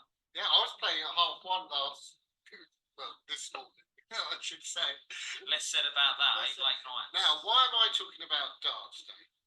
Because of Trap 3. Trap 3, Littler's new. I didn't know Lee Calcutt was a dart fan. Well, who isn't now? 17-year-old absolutely ripping it Yeah. up. It's top Is he notch. 17? Is he what? Is he 17, 16? no, he's 17 17. now. Yeah, oh, he's past it now. It's old man. Yeah. Peaked. But ex-Robert Gleason and intriguing, let's put it that way. Yeah, I think Lee is known for always has a good calibre of dogs to his name. The man at the end of the league is certainly known for John Mullins, so he's a very, very, very interesting runner. Now, Ballymac Gizmo in 2 and Barntic Bear in 1 are not greyhounds that are renowned for early pace. So the lead is up for grabs here. Now, they're both very, very strong types. I've had it mentioned to me that Ballymac Gizmo is one of, if not the best dog that Liam's bringing over. I'm not sure about that. This one's been over the 600 yards at Shelbourne Park. Obviously made the Open 600 final. 29-17 likely to improve. From what we've seen from Liam's team, some of them have showed up well. The Ballymac Dapper dog run well. If he is the best, then this is going to be a hell of a race because we know one can run. Copmicella has kept really good company as a pup. You know, she went through all the different competitions. They went up to Newcastle, they went to Monmore. King Sydney gave Clonbrine Treaty a fright last time. And in good time, he's a really, really classy sort as well for the Mortal Kennel. So this is one of the races, not just of tonight, I think of the round as well. But in the Bear we trust. I'm trying to think of who the equivalent over here would be of in good time. Semi-final list Kirby Memorial, but he's always relatively unfancied against, if you like, the better dogs. But it's always there or thereabouts. If you see what I mean. Always going deep in comps. Probably like the equivalent of maybe a Sonic Goofy when it was Yeah. flying, because he was always banged there and always probably overlooked a little bit, but always produced the goods. And in good time, he's no back marker. It was double figures on the early prices this week. You know, he's probably going to be one of the outsiders, but if smashing out and making all, you'd go, well, that's what the dog's capable of doing. Now you mentioned Gizmo, Ballymac Gizmo and Barntic Bear are renowned for early pace. So is there a chance that they might not do, because there's middle comments for Barntic Bear, might do each other no favours whatsoever? Yeah, I think that Barntic Bear's a really bad dog for Ballymac Gizmo to have up his inside, because if he doesn't clear Barntic Bear and he looks for the inside, he'll have to drop onto the rail behind Barntic Bear, and he won't be passing Barntic Bear. I don't think there'll be many in this whole derby that'll be able to come from behind Barntic Bear. So he might have to just sit there and suffer.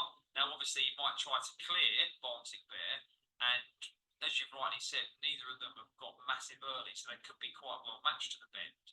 In which case, he's going to have like this 39-kilo unit up his inside. So I think this is quite a bad draw for Ballymac Gizmo. Now, if he brings a set of trapping boots, he can clear. I mean, might see fireworks, but I don't like 1-4-2. I'm just hoping one qualifies. I think one will win, but I wouldn't be surprised if something got first run on the inside duo. That was the way it got. Okay, thanks for that, Dave. Just like to take before we look at the betting, to remind you once more, do always please bet responsibly, have fun with it, but be responsible, unlike playing darts at half one. I believe now that was an error, Dave. That was starting to feel it, yeah. No, not at all. We've still got the good stuff to come. The racing is brilliant, but for me, it feels like we're just building towards the last race. It's the race of the round. It's almost like it was set up that way. If you know, I've got to be honest as well that Wiki Ned, I had every intention of having as my would have had as my each way selection. But you just can't. People say you should be affected by the draws because you're going to meet bad draws that are Yeah. hard draws, but you can't have that in the first round, though. No, Lynx Maverick on your outside, Super Vast Yeah, on your inside, and if you don't lead, you're going to have King Coombs and Savannah Jackpot coming from behind as well. So I don't think 1, 2, and 3 are going to qualify from that heat, and one of them will lead. One of them will definitely lead. That will be the one that definitely qualifies. Yeah. Probably goes on to win. I'll be hoping King Coombs can come through to win. The other two are going to be under pressure just to qualify. yeah. That's why it's a hell of a race. 100% now. So it's this one. Baltic Barriers at 11 to 8. King Sydney next in at 11 to 4. 3 to 1. Ballymac Gizmo. In good time at 6 to 1. Coppice Ella at 10 to 1. Little's Nuke is 16 to 1. Well, we were talking about Lee Calcott, the so many good dogs in the past.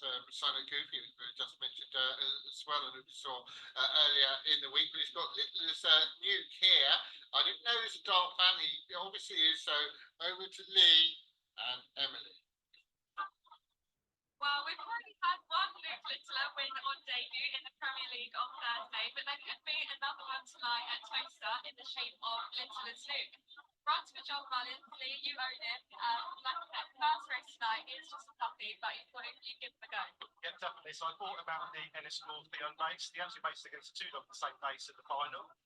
He came third in the final, beat about a length, but it looks like his future's over sixpence. We entered into the 3 steps, didn't get in due to no UK form. But yeah, we put him in a derby, just need races really, and then build him up to the sixpence. So that's the plan. He's had a couple of trials and he's improved massively with a second trial from his first, so there should be more to come. Definitely, I think one of his trials he was in 5 and had a bit of trouble at the first bend, and then he had a solo last time out the middle and went a lot better, stayed on really strong all the way to the pickup. So just qualifies tonight, being a great result. Potential status, so it doesn't need to be. That's the plan, yeah, definitely, yeah. And then in the last heat tonight, you've got Savannah Jackpot. Very, very high P. Are you hopeful? Yeah, he's a really, really fast dog. I think he got 28.78 a few weeks ago when he was running track 2. He's got 5 tonight. Again, he's very hit and miss at the boxes. He either can come out or he'll be last out behind the field. Again, he'll be a stayer for the future. Done a 41.30 man ball first time up and sixpence. Again, stayer. So we just wanted to qualify tonight for Diane and Ted and myself. Very high P. How do you see the race going? I think he probably has to top himself out and then go back to the inside and maybe get 3rd or 4th off the back straight, and then he'll be finishing the best of the field. Yeah. Okay. Always good to see. It seems to be a nice buzzy crowd there this evening. Yeah, I mean, the early rounds are traditionally quiet. Obviously, the Saturday nights are busy because people are they can get to the track. And the early starts don't help, but the sun's out, guns out. Let's do it. It's Grand Derby time. Now, King Sydney is second in here, Winter Derby finalist. Intriguingly, it's actually not on my form, but I did have a spin at Central Park. Yeah, did 29.10, which is no real great shake. But I went down to the kennel and Brad said to me that he thought the dog was maybe just half off it, which is why he was really surprised he'd run Clonbrine Treaty so close to the trial stake now, because Clonbrine Treaty got lost at every bend and was spinning wide and losing ground. But he was still so surprised that he pushed him to 3/4 of a length, given that Clonbrine Treaty is the ground that won the Easter Cup. Did have a spin prior to that down at Hove off the front in the Premier Ground Racing Trainers Championship, and Copsella pushed him all the way to the line. There was nothing between them. Now they're 11 to 4 and 14 to 1. There was a short head between them, so there has to be some sort of argument that Copsella is a bit of a price here.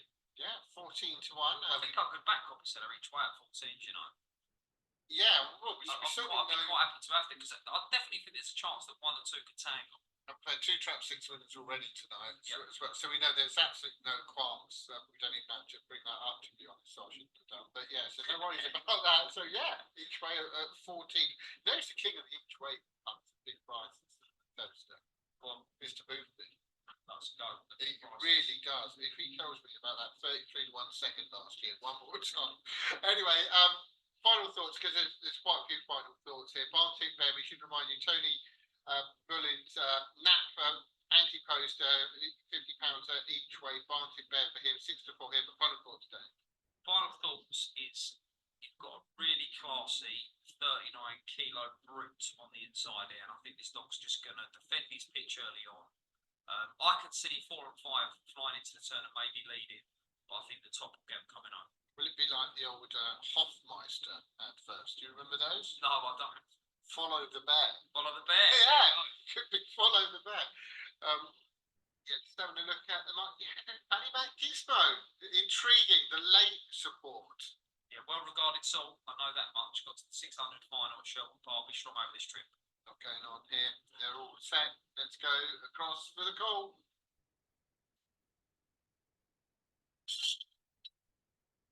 26 of the first round of the derby. Toaster away and racing, scrambling for the early speed. The 6 Copy Seller tries to go up with the 1 Barntick Bear as they get to the opening corner. 2 lengths away to find the 2 Ballymac Gizmo, the 5 King Sydney, then 3 Liz Luke and the 4 in good time down the back straight. Catch me if you can, says Barntick Bear. He's gone clear by 3 lengths over Copy Seller. Then the 2 Ballymac Gizmo off the final bend. Things looking good for Barntick Bear backers, who's got right away. Barntick Bear going on to win well. Head Bob for second, Ballymac Gizmo and Copy Seller involved. Behind the good-looking red jacket winner, Barntick Bear. Very good. Very, very professional. Barntick Bear there. That's going to come tumbling in price to Dave. Yeah, I mean, the dog was 33 to 1 at the start. He'd be after that price now. That was absolutely brilliant. And he is one of these dogs that, a little bit like Thorpe Falcon, I think he's got a similar running style to him, that there won't be any come from behind him. He's a dog that's going to hit the line hard. He's going to keep going. So when he starts and when he leads, it's going to be almost impossible for anything to pick him up. Now, I'd like to see him just keep getting trap 1. So I think he's the kind of dog that wants to be tucked on the inside. And as I mentioned, it's a big unit, and trying to get across is no good. So mentioned to be half the price, and James Price from AK Bets has been on 16s. I would just say, now we heard from Kim earlier on, didn't we, from Star Sports, and she was telling us about the draw is going to be on Sunday. Yeah. They will, as James has just done, as is his job, and he's a top man, intelligent man, he's changed the price accordingly. Yeah. I always think it almost doesn't matter what happens to the draw. They very rarely change the prices that much. So if you fancy Barntick Bear at 16 to 1, let's get, I mean, you can't, there's You'd have to get plenty of racing. and like have a ball, have King Memphis and all the other side to go out. change. Yeah, So I'd just wait until the draw. Yeah. Then you might just see, that's got trap 1 again. I'll definitely get Probably any time as long as you want to try and guess it, Jason. 28. Yeah. 88. 68. Whoa! Big run. So second fastest time, 10 spots off the track record. The standard was stepped by King Memphis, upstepped Barntick Bear, and he's now gone second quickest. Now, what do we always say about all good each way bets, Dave? Always finished just down the front. Yeah, I don't know. Finished third, I think. I think that Compensera. I did get the result. Let me just confirm when it was 1, 2, 6. Well done. I mean, saying that, to be fair, a lot of people would have done that forecast. Yeah, Ballymac Gizmo, we'll obviously show that race again in a moment, but I'll be interested to see just kind of what sort of run he got, because I was focusing on, wow, look at this Barntick Bear travelling, he was flying down the far side. So yeah, Ballymac Gizmo, to back run Compicella is a fair run because she's very, very strong. Okay, thanks very much for that. Well, we have got the replay that we can show you of Barntick Bear as well, which we now know is an exceptional performance time-wise as well as to the eye. But as Dave was saying, keep an eye on Gizmo in 2 as well. Yeah, 1, 2 and 6 was the finishing off here, and it's very difficult. I mean, it looks like he's kept quite tight to the inside there, Barntick Bear. The head on to be interested to see if he has moved out and moved middle. But yeah, Ballymac Gizmo, who's only had the 1 look round Toaster, but to back run Copper Seller. Again, I keep saying it like a broken record, but he looks like a tyre who's going to keep qualifying as well. Yeah. So wow, what a run! 28.68, 10 spots off the clock. Here in his half in price. After price already. Now let's have a look at that result then. Barnsley Bear, I think it was about 7-4 favourite in the end, beat 2, Ballyman Gizmo 5-2. Copies that. Look, just to rub your nose in it, Dave, they pushed out to 16s as well.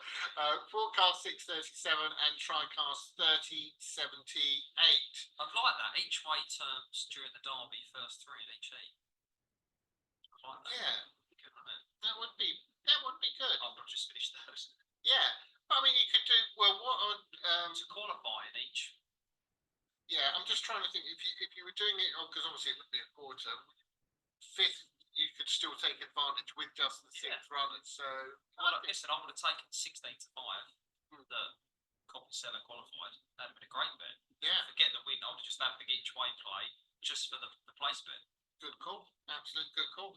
Right. Okay. So that was Heat 26.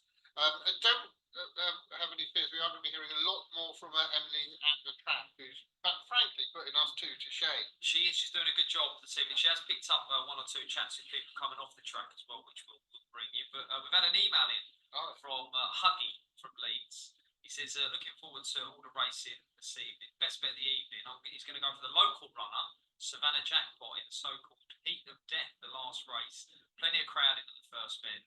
Nice to see him in the studio, Jason. Always makes it entertaining. Not forgetting Clever Dave. I've never been called Clever Dave. Always it's Huggy from Leeds. And an email that came in yesterday, which was from Mick Grubb. He said, good evening to myself and Tony, of course, great racing. Delighted to see no gremlins at Toaster, which I think everyone would echo. He says, now take note here because Mick is very well connected in boxing circles, north of the border. And he says, get on the Tartan Tornado, Josh Taylor, tonight at 6 to 4. Best regards, Mick Grubb. Brilliant, mate. I will do that. He got me a signed glove, Josh Taylor, when he became undisputed champion his way. Obviously, before he lost did lose to Jack Catterall, and then he's got a bit south since then. But there was problems in the camp. I've heard that myself. At the rematch, I think some 800 days after the first fight, they get it on tonight. So after we've finished bringing you the boxing here, just switch over, bringing the Gracie Brown racing here, switch over to the boxing. Get on the Tartan Tornado. Brilliant. Thanks, Mick. Always a pleasure to hear from you. And from Huggy as well, who been for quite a few years now. Very, very good judge. Very, very good judge indeed. We need a decent judge for Heat 27, Dave, which is tricky enough. I suppose we should start with Havana Top, though, just because Havana Top is, well, just be. When I was saying earlier on about competition dogs being there, getting there, winning the odd one, Havana Top is almost the archetype. Yeah, multiple big race winner. I think won the Hunt Cup and the Challenge Cup over the 650 at Oxford, and has been there and done it. Obviously, it didn't work out for him in the Three Steps victory final tomorrow at Sheffield. Crashed out in the semis over the 500. He was absolutely motoring home as well. Now, I think he's probably going to be 9 to 4, 5 to 2, 2 to 1, that kind of price. And I think he's going to drift. I don't think people are going to fancy him for this, but he's so consistent and he's so classy and he's versatile as well. He starts and he stays. If he just tucked in behind Keyfield Goose, I think he'd get him coming home.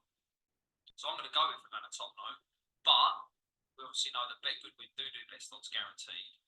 You know, if your bookmaker does them, hang fire it, because I think this stock is going to drift. If you've got a Bet Goodwin account, take whatever price goes up because you're locked in on the best odds guaranteed. But I think there'll be opposition to Havana Top Note. For whatever reason, I think people see him as a stayer, a ground who's been sort of rerouted after it didn't work out in the 3 steps. I don't think much of Ballyman Slick. I think if this ground was trained by someone else, it would probably be double the price that it is. I think it's a tricky race, but it's definitely a winnable race for Havana Top Note. It didn't sit well with me being against it with something else. I mean, Ballymat Slick, you mentioned. Oh, yeah, Havana Top Note's odd because, especially being Liz and Ram, KSS Syndicate, as you mentioned, multiple competition reason hasn't caught the imagination as a Jody has or a Memphis or some of their other dogs in the past, just for whatever reason. But now we have got an interview with the post race reaction with the winner of the last race, which is Pat Jansen, to be very, very happy, I imagine. Get that for you in a second. And he's having some, just before we go to that day, he's having some derby, isn't he, quietly? Well, not so quietly, really. Yeah, obviously Romeo Command was the big casualty, but I don't feel like they fancied him anyway. It was kind of his trial well, let's put him in. He might have run his last race, and I don't know what their plans are, but outside of that, led by that dog, his team are going well. And in most markets, top back Pat Jansen's runner, you couldn't split those two. And you almost, it was almost impolite to not have Romeo Commander at least joint favourite. Yeah, for that market. He got to the. Yeah. I'd like to back Patrick, top Belgian trainer. Shit, lovely. That's the market. Yeah, well, you know, I've had my top Valley train already. Right, so anyway, so yeah, we are going to be hearing from Pat Jansen's after Bartik Bear's brilliant victory. And, as I say, sorry, we will come to that in due time. Now, what I want to Do you know what I've not asked you, Jason? What's Who that? you backed for Derby? Because I know you would have thrown some darts. I've thrown a few. We've got to heat 27 on the third night, and I've not asked you. Well, Memphis It's is your charity bet. my charity bet, and I have backed King Memphis. So what price? No, just recently 20 to 1. That's all right. It's funny though, you can get embarrassed about 20 Well, to it's 1. 20 at 1 shot when he's 10th now. Yeah. I'll be sitting pretty, so actually, I'm on double what he is now. Yeah. I've done a few really big odds, and so big I've come. One that I really like, you know, I told Tony, and I have backed to be top back Jansen's runner, talking about that. Droopy's Donut. He's driven me mad because he's hit and missed the boxes, but I think he's as fast as anything. As fast as anything, going to get his trap. Yeah. Loves Toaster. Absolutely adores the bright. And I can't remember what it was. It was something stupid. It Well, really was. I know that. I think Romeo Command and Bartik Bear were kind of 5 to 2, 3 to 1, the pair of them. And then it was big prices, some of the others. I'm not even sure he was third in. Droopy's Donut. No, he wasn't. No, 6 0. Yeah, well, there you go. Yeah, and yeah, so fourth, and Miracle would have been. And Edwards. was And probably up Edwards, there as yeah. well, That's the thing. So yeah, I backed to with the Pat Jansen's bet. It was 9 to 1 each way, 1, 2, and 3. Oh, nice. Romeo Command was obviously already gone. Romeo Command's out. See, that's the only trouble with those bets is that you obviously, I suppose, it's the nature of betting, but Cheering dogs. you're cheering dogs to be knocked out for no other reason than your greasy little concern. But you know, well, that's just betting. I always think when you tip one up, you're essentially late at the top, Yeah. right? People can't grasp that because when you put up one as a lay, people take it personally, but you almost back in the other 5 dogs rather than Yeah. laying the dog. But yeah, but Right. there you go. Anyway, Pat Jansen's having a great derby and having a great last 15 minutes, really. Let's hear from him. Yes. Winner of Heat 26 was Bartik Bear for Patrick Jansen. Ria, standing in the middle, I say you didn't expect him to lead, but when he did, it was all over. Yeah, no, definitely didn't expect him to lead, but we knew he had to be on the front foot tonight because they stayed so strong. But yeah, he's shown how fast he is. He's a progressive dog as well, and obviously he's probably not going to lead each round, but he stays strongly. Yeah, he's a really strong runner. We took him to Longbourn kind of suffering because we knew he's a speed tracking. It didn't suit him, but he's coming forward with every run, and hopefully he can just keep doing that. This is a track that is going to suit him a lot better than one. What's there? I was really a bit nervous tonight. The first 3 all owners wanted result we really wanted. And we had a discussion with Patrick before the race. He said he really needs to hold his position on the rails tonight. And in his last trial, he showed a little bit more early, and we were hopeful that he could just about make the bend. And he exceeded all expectations. And we always knew he had a good run in him. If he went round the first bend in front and clear, we thought he could do a reasonable time, and it wasn't too long to hardly. For 28.68 was the time. Great time, great run. Absolutely fantastic, Emily. No, we're made up. We're all made up. I mean, I didn't know he could do that. I mean, we know he's a good dog, and hopefully we can have some fun with him and have a good run in the derby. I'd just like to say one thing to all the Manchester City fans that are out there. Go United. And I've got my blue jacket on because I want to find some City fans. I can't find one. But congratulations to Errington, to Manchester United Football Club for the FA Cup. And thank you, Bear. This was the icing on the cake. Oh, yeah, nice. Good day all round. Well Good day all done. round. Thanks, it was a good day. Yeah, thank you. Thanks very much. Mr. Carpenter, is that any way for an ex-owners representative for to the GBGB to go United? Too soon, too soon. Obviously, Pat, I like what Pat's done with his hair. But that's Thrown it out. Yeah, His name's a Ria. that was Ria, and of course hearing from Kevin Deere as well. But lovely to see those reactions afterwards. And they'd be happy enough, but they know they've got good. Oh yeah. See, he's a dog that's done that tonight. But if he does it wrong out of the boxes, you'd still fancy he can recover and qualify. That is not really how he runs. But when he does that, it's how. Now, I thought you were quite polite earlier about Ballymat Slip. 11 races. I mean, it's just very un-Liam Dowling line. 11 races. Not a win. Okay, that can happen. But this is the thing. 6 seconds and a couple of thirds. Now, I've not seen those races. I've obviously got to be honest about that. But that is the type of thing, let's be honest. If we were looking at a graded race anywhere else. You'd go, I'm going to put this one in to finish second. Yeah. Be the forecast play. Yeah. And the dog, I'm not saying this dog can't win, far from it, but he's bred to stay.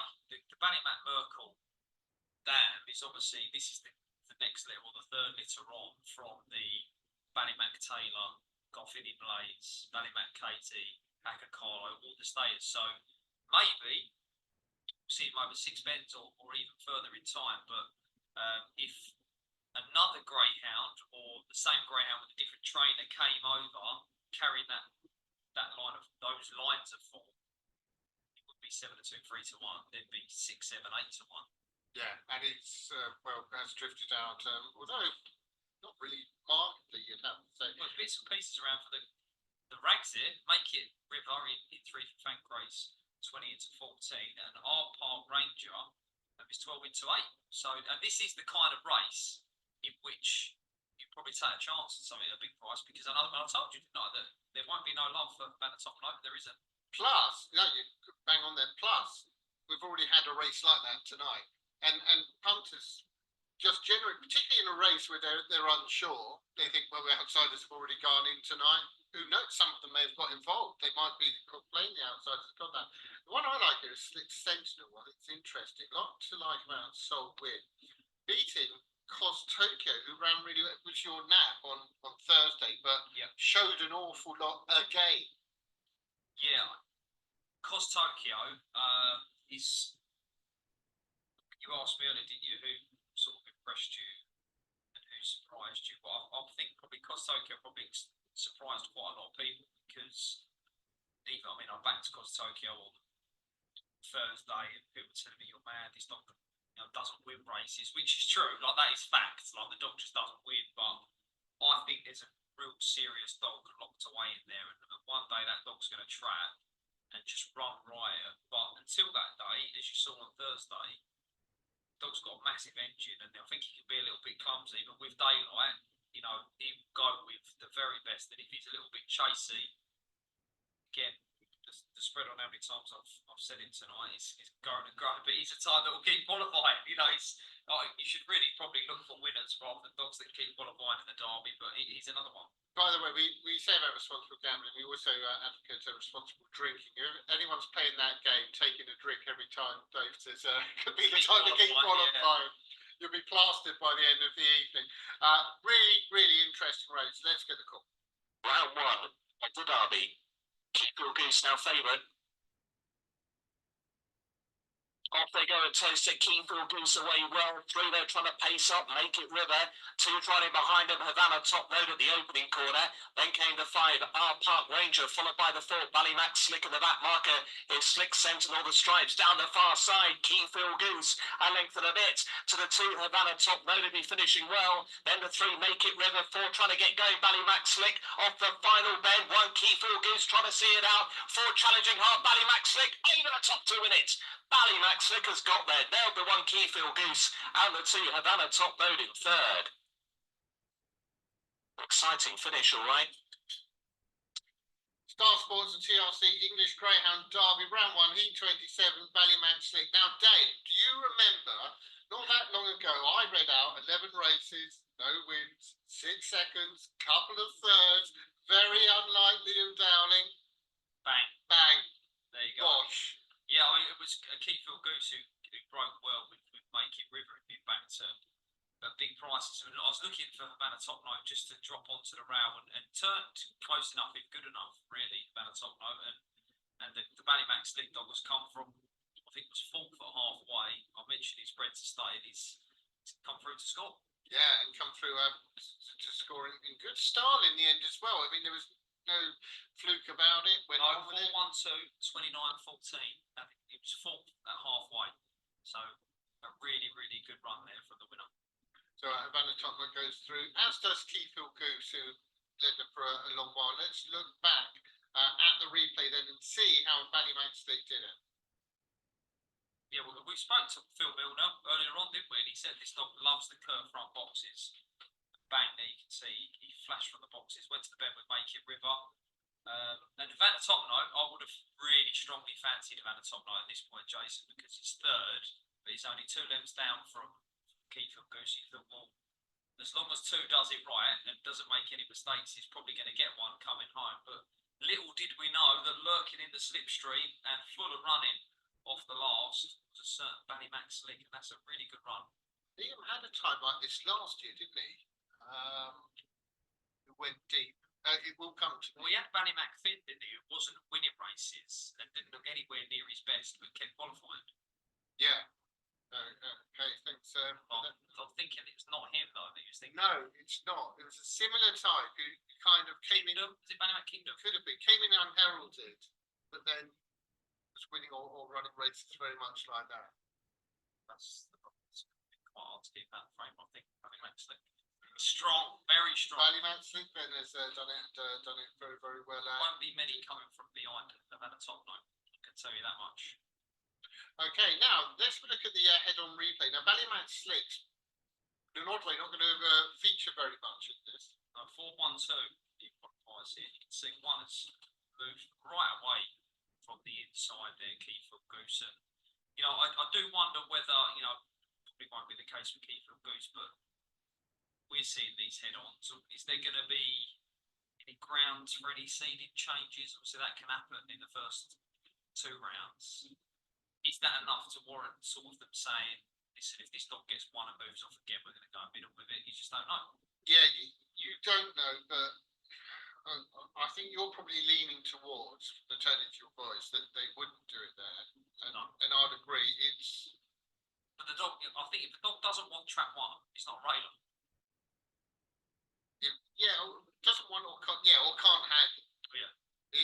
Or would be obviously be the impediment. And I'm not saying that's the case with Keyfield Goose. Yeah. I'm not picking on him at all, but he's not the first. Romeo Still was another one who moves right away from the inside. What would they have to do for it to be a real issue? I mean, it was only a 2-runner trial, but has trialled before, and there's no rail comment when doing so. So I think, in fact, I've changed my mind. Middle. Right, let's have a look at the result, shall we? And it was a win for Ballymac Slick, 7-2, beat Keyfield Goose, 9-4 favourite. I tell you what, you could have had a bet on who would go off favourite in that race, so I would have lost it. Havana Top Note was 3rd at 11-4, forecast 40-33, and Tricast 30-37. So that was heat 27. Mind you, once more, as Kim told us earlier on, the draw is on Sunday. Yeah, I'm going to be there. You're going to be there, and it'll be live streamed again. Yes, on the Star Sports website, and I won't be the one putting the top. Is it going to be the same height? Because poor old Billy, the first round, he was just struggling. We did a to little get- step ladder Yeah. track ones, yeah. Yeah, I thought he was struggling a little bit there. And I wonder if are you going to remember to put the rad runners in for the railers? Oh yeah, jeez. I mean, to be fair, I mean, it's just amazing. It's freaky. I mean, these things happen. That's what happen, you know, in random numbers. But to get so many track fours in railers. Yeah, I mean, I kind of think that a lot of dogs that are seeded rails don't want one anyway. Baltic Bear's probably one of only a handful that they'd go, yes, we've got track one. Whereas something like King Memphis, they'd go, well, 3 or 4 would do us because it's just going to go bang, bang, bang. Thanks very much. Swords Rex is another dog that I don't think they'd want one. They'd rather a draw down the middle. So it's kind of like you're a raider that doesn't want to come out early. No, but it's the fear, moreover, about not in some ways not what you're doing, but who might be inside But you. you've got to get across something. Yeah, I mean, Definitely. because Right. well, that race, you're right. It's just proved it because if you're in, you ask, well, Vanna Top, no, obviously Keep Goose was always likely to have the legs, but you don't want Keep or Goose inside you. No, that doesn't matter who you are, but if Keith or Goose gets track one and you get 2 in the second round, that's a bad draw. Yeah, absolutely. Right, still lots more action to come. Obviously, let's take a small break.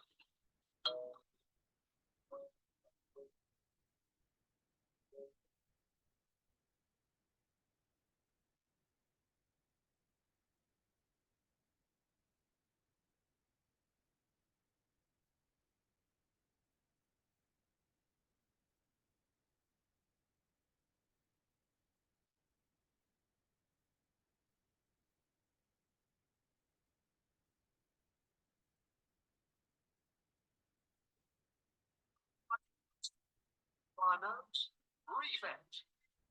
Up to £100. Our fair starts guaranteed. On all UK and Irish racing. Better the last, right in front, Revet. Up to £100. Bet clever, bet good win.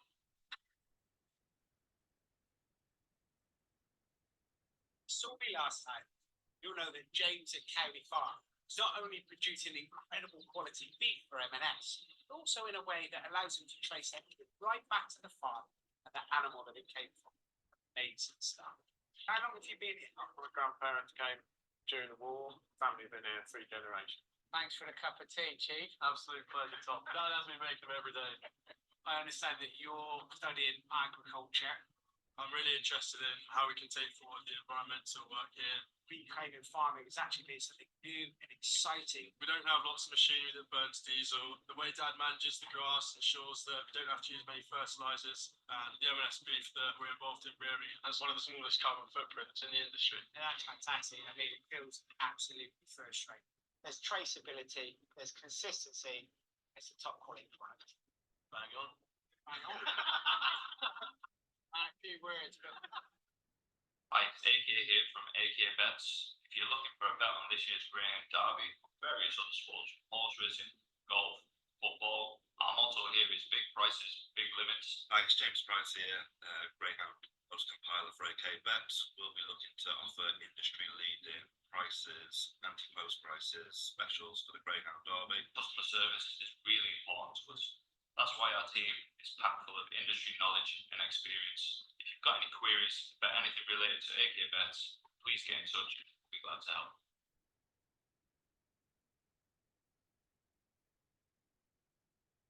Welcome back, and once again we thank all of our sponsors for putting this together. And as I said on the opening night, as it were, it's because they're all got keen, avid Greyhound fans at the top who put their money. Let's be honest, they put their money where their mouths are. Yeah, to make it happen, you know, we've put Emily at the track, bringing the head on, and I think bringing some colour to the biggest competition of the year, which is brilliant. Which it certainly deserves. And incidentally, if you're at the track and you run into one of us, then do come up. Say that people aren't shy to do that anyway. Jason, usually Do that anyway. anyone who comes up and says hello, you will customary exchanges. Hello, hello. Should I buy you a drink? So if you see Yeah. Jason, take him to the bar and he'll get you a drink. And then the next line is, unfortunately, I've forgotten my wallet. Okay, we've got the betting through. JT Craig 6-4 on 7-2 Ballymac John, 4-1 unanimous Leon. Then we've got 8-1 Bombay 0 Clona Cody. We've got 10-1, who I thought Charlie seemed quite keen on, as was Jackie last night. Ato Decor at 40-1. Now we've got some more post-race reaction, and this is from the last race. Oh, this will be interesting. I don't know if we're gonna. It's actually going to be Liam, but post-race reaction after the victory of Ballymac Slip.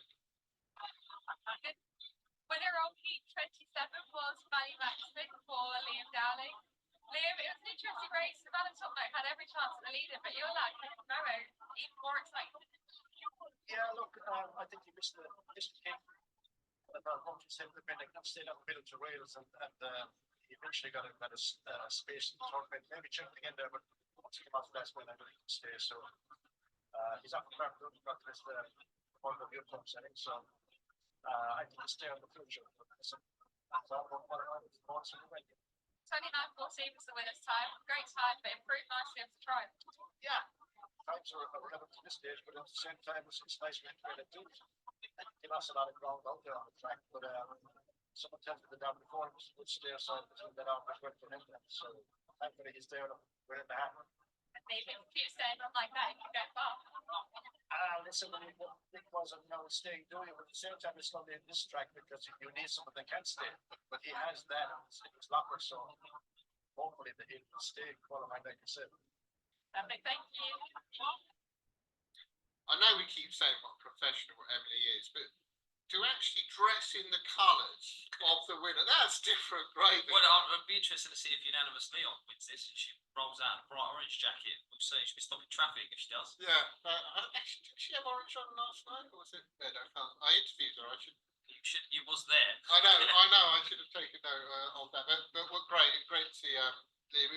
It's just one of those you can say about everyone, but the presence of Liam and dogs he brings just adds a little bit. Oh, this the Ballymac prefix is infamous in ground racing, isn't it? It's just, you know, I hate saying it every time you interview him, but you have to. That he's still chasing that elusive English derby. It's amazing that he's never won it.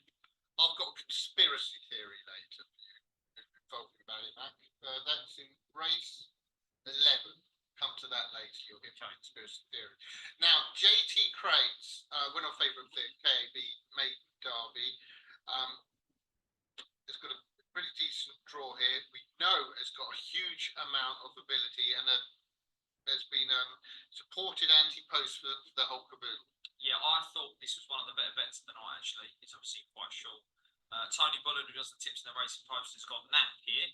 JT Craze as well. So if you wanted Tony's best bet of the night, here it is. JT Craze in track 2. This felt like Bombay Zero's got a little bit of speed. As long as 2 misses 1, 2 will win this. I think 2 just needs a little bit of daylight to the second bend. And then this dog is very strong. It's very classy. I know that the guys involved all fancy him and rate him very, very highly. And yeah, he's got a big engine. So I thought he'd win this quite comfortably. And I'm not surprised to see the short prices. If he gets tangled up, you kind of hinted at the dog that I think is the danger, and that's Clona Cody around the outside. He was the race runner in the Trainers' Judgment Night, formerly known as the Trainers' Championship down at Hove, and he banged out and he put 29.39 on the board. And that off the front, with JT Craze getting tangled up early on, might be enough here. So I would probably be with 2, and you could, I think, maybe have a saver on 6, just in case he gets tangled up early on. Well, I'm kind of similar to you, but slightly different, because just because of the price of JT Craze, though now it's gone 6-5 on, so all of a sudden people who wouldn't bat the 6-4 on, you could get tempted in at 6-5 on. But I did think I wasn't wild about having Ballymac John in 3 either, if I'm being totally honest about it for JT Craze. The one I've got with is unanimous Leon, who has been supported into 3-12 Tom Hilbrook, and has been showing an awful lot of pace, even in a trial. Now, I know you take trials and do with them what you will, but it was a 2-runner trial with the other Donny. Now, the other Donny in a 2-runner trial is one of those dogs you think would do very, very well. It did do well. It was ahead between them, but has got absolutely huge early unanimously on. It seems to have come in, well, it's only just started the career, but it seems certainly to be in a decent bit of form. But what I liked as well is that they had a two-runner trial, the other Donny unanimously on, back in April. The other Donny wins by 3 3/4. Last time out, unanimously and managed to repel the other Donny. Now, I'm making a lot of assumptions there, but even so, I think unanimously on is a fair bet. Well, yeah, because what price would the other Donny be in this race? So you're quite right. Yeah. It'd probably be shorter than 100 to 30. So, yeah, he's only tasted defeat once, and that was when suffering a troubled run over course and distance during what was the maiden derby.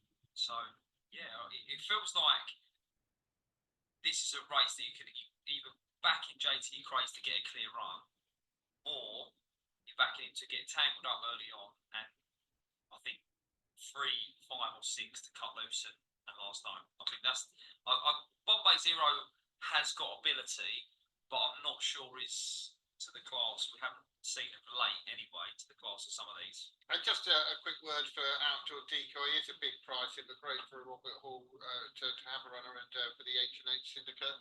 Yeah, it's a massive price, but they've obviously, hopefully they've all turned up, having a good night in the sunshine, and they'll be open. They'll take third now if it was on offer. I've got to say, I was hoping the Zebedee boys would qualify yesterday because they were all dressed the same. They were great. They were great, even though they didn't go through. Right, let's go across for the call. 4, Outdoor Decoy, only 5th career run Spain. 8:28 is away and racing. Clona Cody broke fast and will clear them on the run to the opening bend. The rest involved in a bit of a skirmish. I know in third is a 3 Ballymount John, then the 2 JT Craze, who've got plenty on from there. Then the 5 Unanimous Liam and the 4 Outdoor Decoy. They head towards home. Clona Cody trying to lead it out from Bombay Zero. JT Craze is running on, just running to the back of the one, briefly late. It's 6 Clona Cody the score. Clona Cody from 2 JT Craze. He's done a lot of late work. 1 Bombay Zero is back in third. 2's going to be clear of the pickup. Well done to Richard Rees. Well done to Charlie and Jackie as well. Third winner of the first round. Fansby United, Clona Cody. Oh, look, I've got to do it. Dave. We've got the forecast. Dave. Yeah, it's done it. But I mean, if you put that race down next week, I think JT Craze will be 2 on. You know, given the trouble that he's encountered at the turn, I think he was flanked by 1 and 3. He was squeezed out. Clona Cody was away and gone, and he's done it really well off the front. Catch me if you can.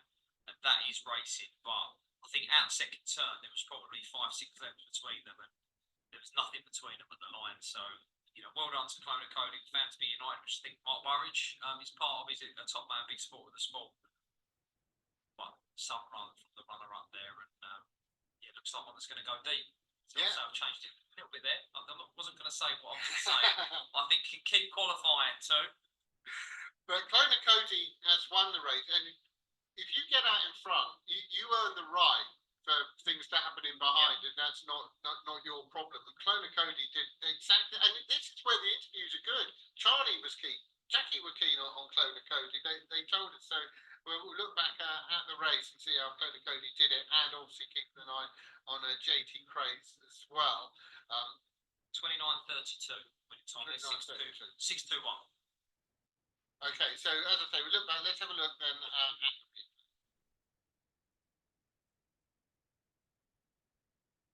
start, wasn't it, from Clona Cody? He needed a fast start as well just to compete. Obviously, had speed in 1 Bombay Zero and speed in 5, but he did trap smartly. And just keep your eyes on JT Craze here into the turn, because it looked like he was going to go around in second, but he just got done for a little bit of speed into the corner, and all of a sudden he's gone from contesting second to contesting last. He has, but I tell you what, the cute move with there was, Dave, was actually dropping back. Okay, Yeah. you go on. I'll catch you later. Yeah. And obviously managed to do that as far as Ballymount John was concerned. But here's a critical moment as far as the race is concerned. Yeah, he just checked over the back of one, didn't he? You know, who knows? It would have been a lot closer than a length or 3/4 of a length, and he not checked over the back of one. But yeah, that's racing, as you say. You know, you get off the front, take your chance, catch me if you can. Clone Cody has certainly done that, and Rich agrees, who's obviously finalist last year, so a few years back as well. You know, and They know the the time of history. day. They know the time of day. Yeah, they do. Right, head on replay. Yeah, 6, 1 and 2 are the grounds to focus on here. I've never fancied Bombay Zero as a tight raider, so let's see what he does at the boxes. He looks all right out of 1, to be fair. Pretty clean. Do you know, with all that we were saying, you were saying about Bombay Zero, I was saying about Matt John. If anything moved off, it was JT Craig. Yes. You know? But that's good to see that, because if Bombay Zero gets trap 1 next week, you'd expect him to go clean to the corner, which in turn would probably make for a clean race on the outside as well. So it's nice that when they keep to the inside like they're meant to when they're seeded round. So yeah, there is a trap 1 runner, Bombay Zero. And another Paul Hennessy runner going through as well. I don't think he's lost one yet, has he? I think all of his dogs have gone through. Most of them have won. Most of them have won, but Neil obviously was. Yeah, I think that's the only one. Second. Oh no, McNeil qualified. Yeah, was second. Yeah. Sorry. I'm not sure. Yeah, but obviously Paul Sports Bob was brilliant, so they don't travel to make up the numbers. They most certainly do not. So well done if you managed to find the winner there, and you could have done if you were listening to Dave, who came right in there with Clona Cody at a big prize as well. Once again, I remind you, do please bet responsibly. Very important indeed. So just always bear that in mind. Right. So Pressure's on you now, Jace. Just turn the page. Clona Curly. It's nap time. Oh, the pressure's on because Because you fancy strongly. I fancy strong. Oh, I thought you were going to mention. No, I'm sorry, Dave. I thought you were going to mention the fact that I'm the only member of the team whose 2 previous naps have gone in. Oh, that is it. I managed to find Swords Rex last night, 8 to 15. I'll have you know. 8 to 15. Do you know, oddly enough, I was chatting with Lofty about this because I did go and ask him about Antigua about the SP because I was interested about it earlier in the day. Because I didn't have Antigua Hawk, sorry, not Hawk, of a clue which way the market would go on that. And Swords Rex, I'm shocked at that price. I'm shocked it was that short. Yeah, it was, I think, 8 to 13, 4 to 6 at the start of the day. But it just seemed to be like this relentless money towards him, and everything else was friendless. But that can sometimes happen in these derby races. They can go one way, they can just be bundles for the favourite, and they're just short, or you can think, gee, God, how's that gone off that price? Yeah. Like you sort of your good things that win around even money, like a Game Time Nemo. You think, well, hold on a minute, this dog won it last year. Yeah. It wasn't the strongest tee, and he won like a champion, pulling away at even money. So he can go one of 2 ways when there's a skinny one. Now, let's look at the result then for our last heat and what a performance it was, of course. So this is Star Sports TRC English Greyhound Derby Heat 28, Clona Cody, given the win by Dave 12 to 1, beat 2, JT Craig's 45 favourite. Third was Trap 1, Bombay Zero for Youngie, who goes through at 9 to 1, Forecast 31.48, and Tricast 114.79. So next action will be Heat 29. Prior to that, we'll just have a small break.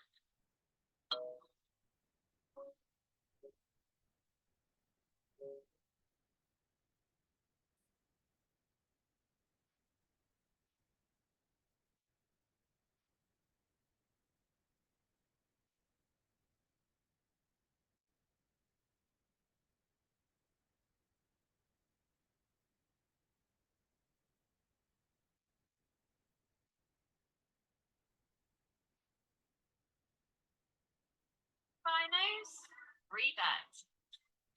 Up to £100. Our best odds guaranteed.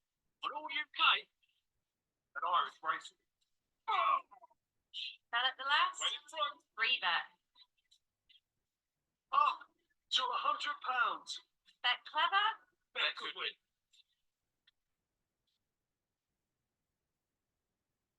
Vauxhall's new electric vans are powering Britain.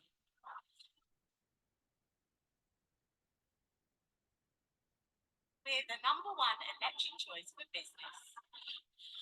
and we're transforming the way it moves.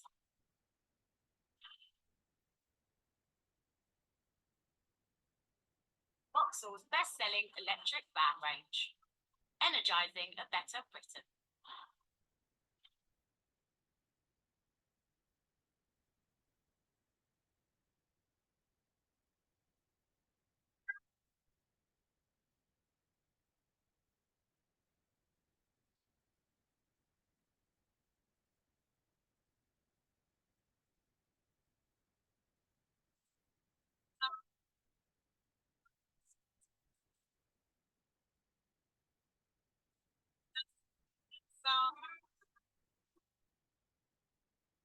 Finos, rebate. Up to £100. Bet clever, bet good. Welcome back to Bet Goodwin TV, covering the Star Sports TRC English Greyhound Derby. And we've had some enthralling stuff over the last couple of nights and tonight as well, including our last victory for Cloner Cody. And we've got some post-race reaction.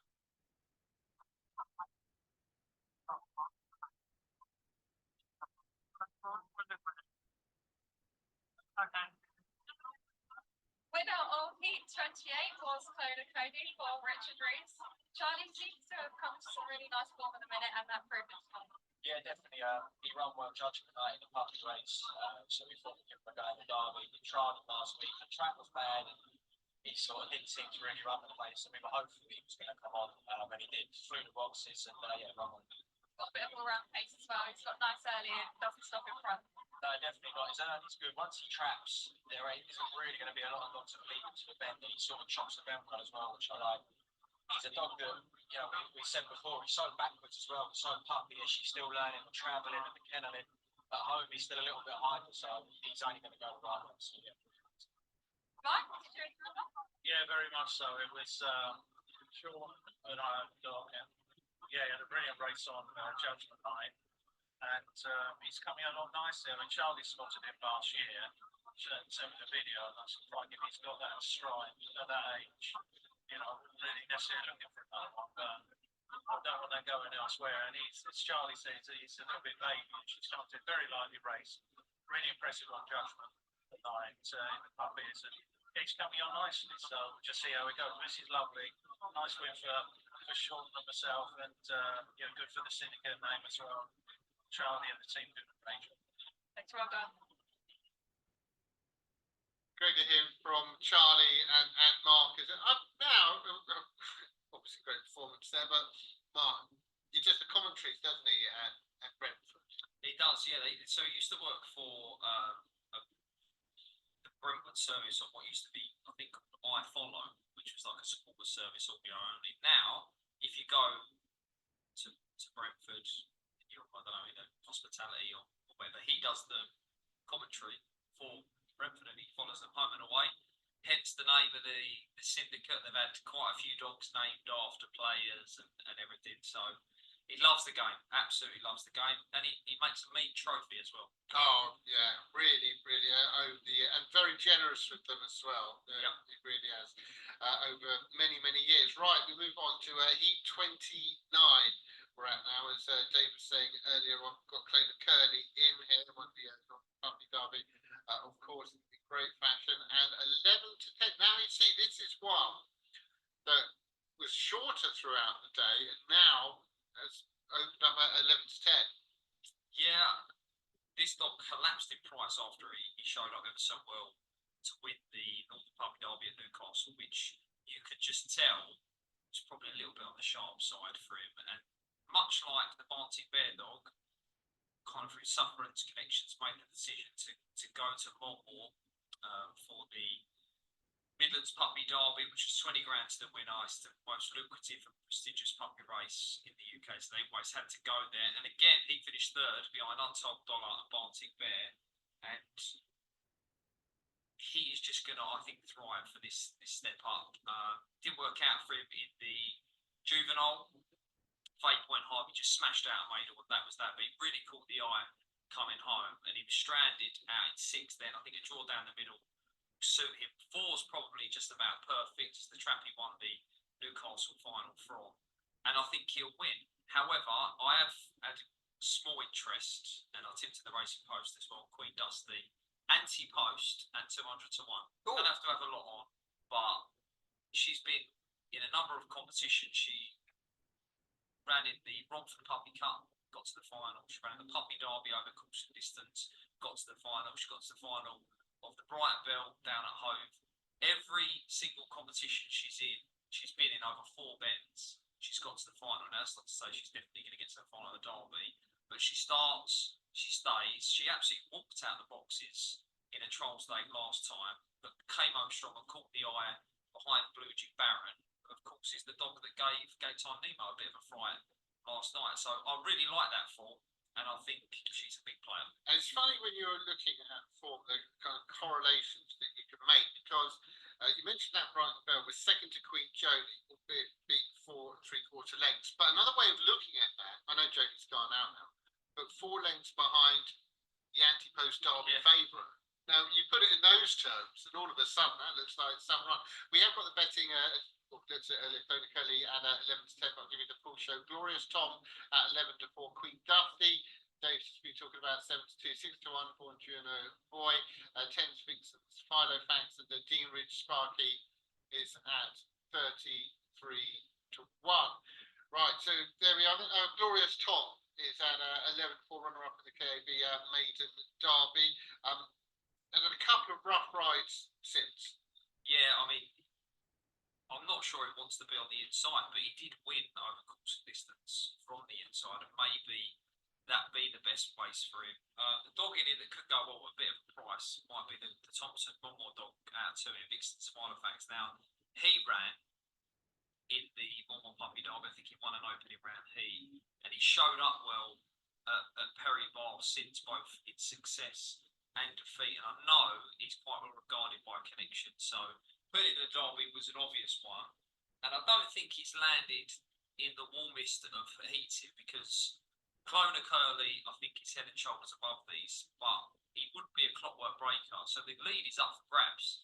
And much like the race a little bit earlier on with JT Craze, if you can get off the front, anything can happen in behind. And he's definitely got the speed to cut loose on the inside. But I'm going to, do you know what, at the prices, I'd probably suggest just having a small play on Queen Dusty. I did tip 4 in the race card, and if thankfully my life doesn't depend on it. If it did, I would go with Clona Curly. But I think there's a bit of juice in 6. Obviously, I mentioned all the competitions that she's got to over 4 bends. But she won one over the 500 metres because she won the Puppy Oaks, nailing Delish Nora right on the line. And again, just the logic in it is that she's a wide, and she's always going to get a trap. And I watched her at Toaster, and she's not one of the wides that looks to cut in at the turn. She'll just drift around the outside. So I think she'll always have racing room. I think she'll go close here because she sees out the trip very, very strongly. But it'd be good to see Clona Curly do the business, because Kevin Boothby was half sponsored the Derby along with Star Sports. It cost him a lot of money. I think he's almost earned the right for to have one run deep like Savannah Bow did a couple of years ago. Yeah, and so unfortunate last year was finished 4th in the semi, almost making 2 finals on the trot, of course. Yeah, Queen Dusty, just going very briefly, just adding to what you said, 7 wins from 25, so 9 seconds, and that's a top company, so 64% of the time against the dogs that she's been running against in the top 2. Bonjourno Boy has got decent form. There has run into the likes of Brighty in the past, who's was really well regarded in Ireland. Bonjourno Boy, really well regarded. I think the kennel that had him in Ireland really, really rated him, and he had some decent blocks on his card.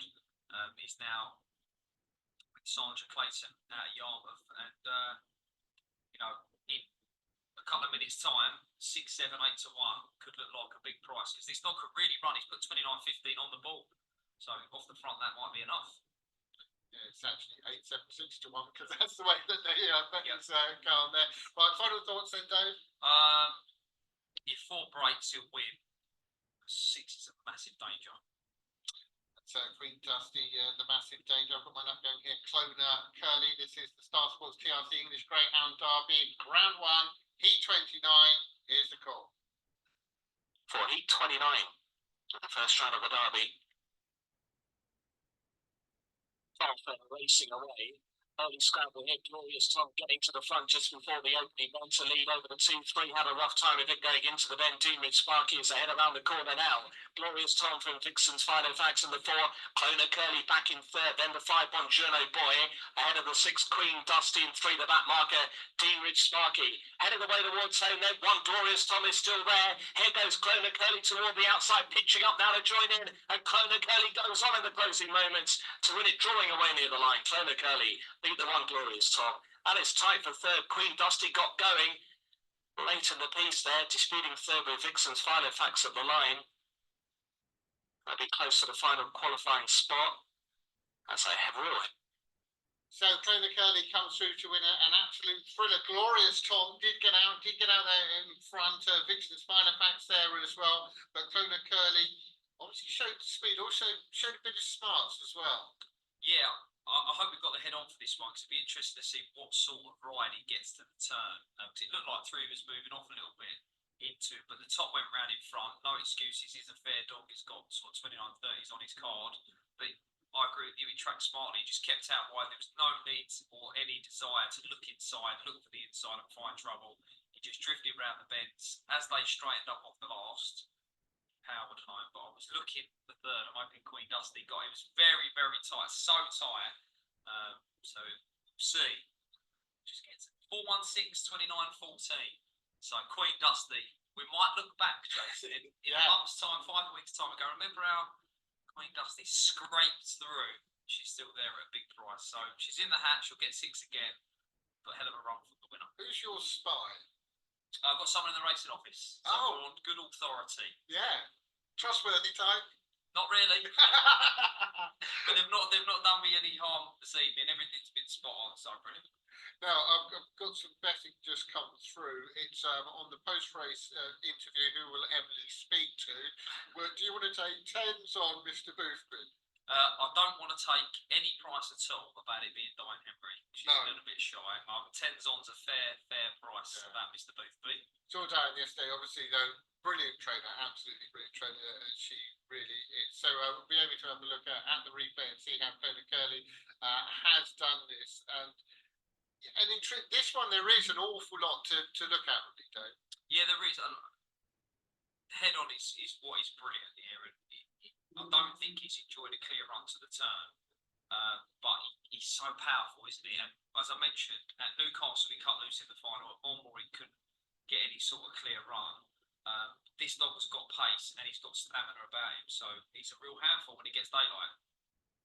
Yeah, I mean, because Glorious Tom's the run of the race and done nothing wrong for Tom Hilbron as well. Vixen's Final Facts was there, but as we see now, you know, Clona Curly's going to power on and will only improve from this. But so keep an eye on Queen Dusty. As you say, that is so Queen Dusty-ish. Yeah, I mean, she's usually quite alert, and she's just missed the break a couple of starts around the Toaster, but she's capable of better, but she still managed to qualify. Now, I'm going to look at the head on Clona Curly, of course, winning from track 4, Glorious Tom, and Queen Dusty going through 6, top of 1. Yeah, so 4, 1 and 6, yeah. So it was 3. It was getting a rough ride there. Vixen's Final Facts was moving off. Glorious Tom, in hindsight, had a hell of a draw with 2 steering off there, so I'm not surprised he went round in front. Yeah, got a little bit messy down the middle. Yeah, I thought Glorious Tom moved off a bit as well. Yeah. But as I said to Tony the other day, we look at the result just a second. Sometimes you've got to take into account dogs are reacting to what other dogs are doing. Yeah, definitely. You know? Yeah, so you can almost just ease off themselves when they see just in the peripherals something coming over to them. Yeah, like me going up the escalator on the tube today. If I see someone going into my slot, then I'll nip in there. Elbows out. Ordinarily, I wouldn't do that. Right, let's have a look at the result then. And Clona Curly was a drifter, but then came back a little at the end. 11-8 favourite, track 4 beat the 1. Glorious Tom 5-2. Third was the 6. Queen Dusty at 7-2. They all go through. Forecast 5:58. Tricast 10:43. And the winning time there 29:14. That was Heat 29. I can't believe we've only got 2 more to go. Well, coming up is the Greyhound that all the firms are scared of. Lofty said yesterday, Ben's Teddy, They're all report. Every single bookmaker in the land will tell you, trying to get Ben Steady beat. He's the dog. Finished third in the Irish Derby last year.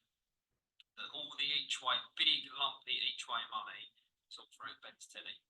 Yeah, and it's been sustained as well, hasn't it? Oh yeah, well, there was the Star Sports pitch during the ITV broadcast of Cheltenham, reporting that they'd laid big, thick each way bets on Ben Steady during the Cheltenham Festival. So while everyone's piling into all the hot pots of the Willie Mullins good thing, someone strolled up and got stuck into something for the English Derby. So this is the dog that the firms would like beat. But had to recover from a fall not that long ago. Yeah, and a nasty fall as well during the Easter Cup at Shelbourne Park. That was back in March, and just been nursed back very, very gently. Obviously, no issue physically with him, but the vibe I got from Emma was that they were taking it nice and slow and steady with him, and his confidence was getting more and more every little bit of work that he was doing.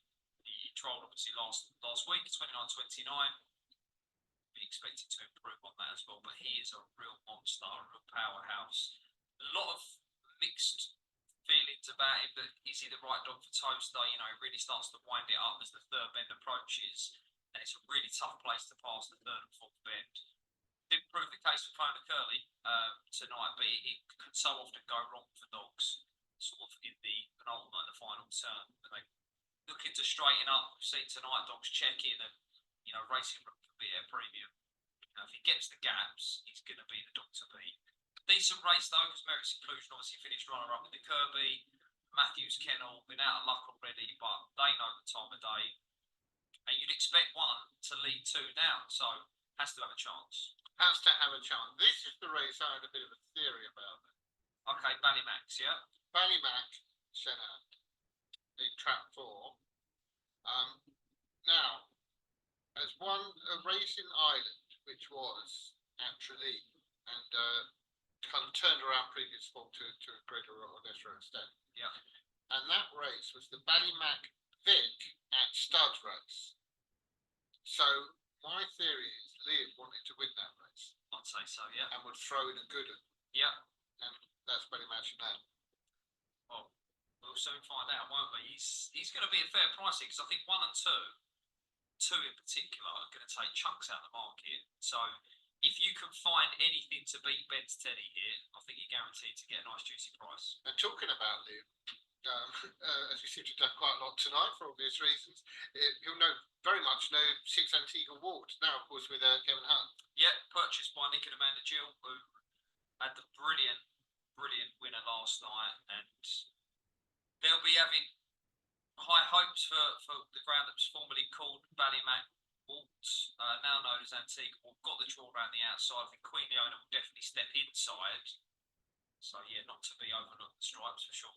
Talking about Antigua Ward, trained by Kev Hutton, who's I made the joke the other day. I'll make it again. Probably off eating a hamburger somewhere. So Emily's caught up with assistant trainer and better half. That's the thing we should emphasise. Donna Witchells. Welcome back to Taster ahead of heat 30. Really big to say I'm joined by Donna Mitchell. One runner in this heat, which is Antigua Waltz. Looks like kind of for too long, but really nice time. Yeah, he's a really good dog actually, but this will be his first competitive race for us. So we haven't had a chance to learn what makes his dog tick yet, but he's a real class animal. Got a lovely early pace. He got a little bit tapped when they picked up by Antigua Kestrel in the trial last week. But yeah, really nice turn of foot to the first bench, and we'll be hoping to steal a little bit of a lead and hang on for some qualification spots. And he was in the Derby last year for Liam Dowling, so he's got the experience under his belt. Just hoping that he can show that early pace. That's what wins him his race. Yeah, absolutely. He's a real confident dog, and he knows his job. So I'm really hoping that will carry him through. And he's got lots of experience, so that's a real big bonus for this competition. So yeah, I'm feeling hopeful. They've had one qualifying so far as well for Nick Jew and Antigua Kestrel, so hopefully you can get 2 for him. Yeah, that'd be really nice for them. So they've obviously given us some real nice dogs. We've got 4 lead dogs for the leagues tour in this competition. It'd be really nice to go quite a long way with them and have a bit of fun. That's what we're all trying to do. Thank you. Yeah, always great to hear from from Donna. Now we should talk a bit about Nick, Jill, because we obviously talk about Trent, we talk about the dogs. You've big owner for a long time, put a lot of money into the sport. This derby particularly, I'm not sure he's ever done this before, but he's bought so many. He's got 4 or 5 real good ones or real hopes that he's bought in specifically for the derby. Yeah, well, he actually sort of reloaded, if you like, because he'd bought a couple and they unfortunately got injured. And I think Ballymac was not a last minute purchase, and the Optic Chico dog, which is now become Antigua Forky, they were kind of last minute. I think he wanted to have sort of 2 runners with Kevin Hunt and 2 runners with Pat Buckley. So fair play to Nick and Amanda, as you say, that Antigua prefix, they've been pumping a lot of money into the sport. And you wish them well. You hope these people can get some enjoyment from and some sort of return on all of that money, and that can be a journey deep into the derby, getting to the final, enjoying the best week in the sport. So hopefully they can have a run and go deep this year. Just had the betting come through here. 7-4 Ben's Teddy. Merit inclusion 2-1, closer than might have expected actually. Ballymac Shanann is at 4-1 for my conspiracy theory. Antigua Water 4-1. Queen Leona 8-1. Whiskey Champ 25-1. And I've picked a winner, Dave. 10s on. Emily, Kevin Boothby. Oh, I'm sorry. My apologies. We are It's coming. It is coming. We are going to Not get too that. excited because you've got the lot. I've got to 10s on shot. That's pretty good for me. I'll tell you what it is. It's just that I was throwing to it probably when they started. Sometimes shutting up Kevin when he gets on a roll. I'll never forget when you called him a gorilla, which is quite a bold move. I did call him a gorilla, and then I gave him a banana at Enlow. That was a bolder move. That is bold. Yeah, right. He's finished yabbering apparently, so we can go for the interview now.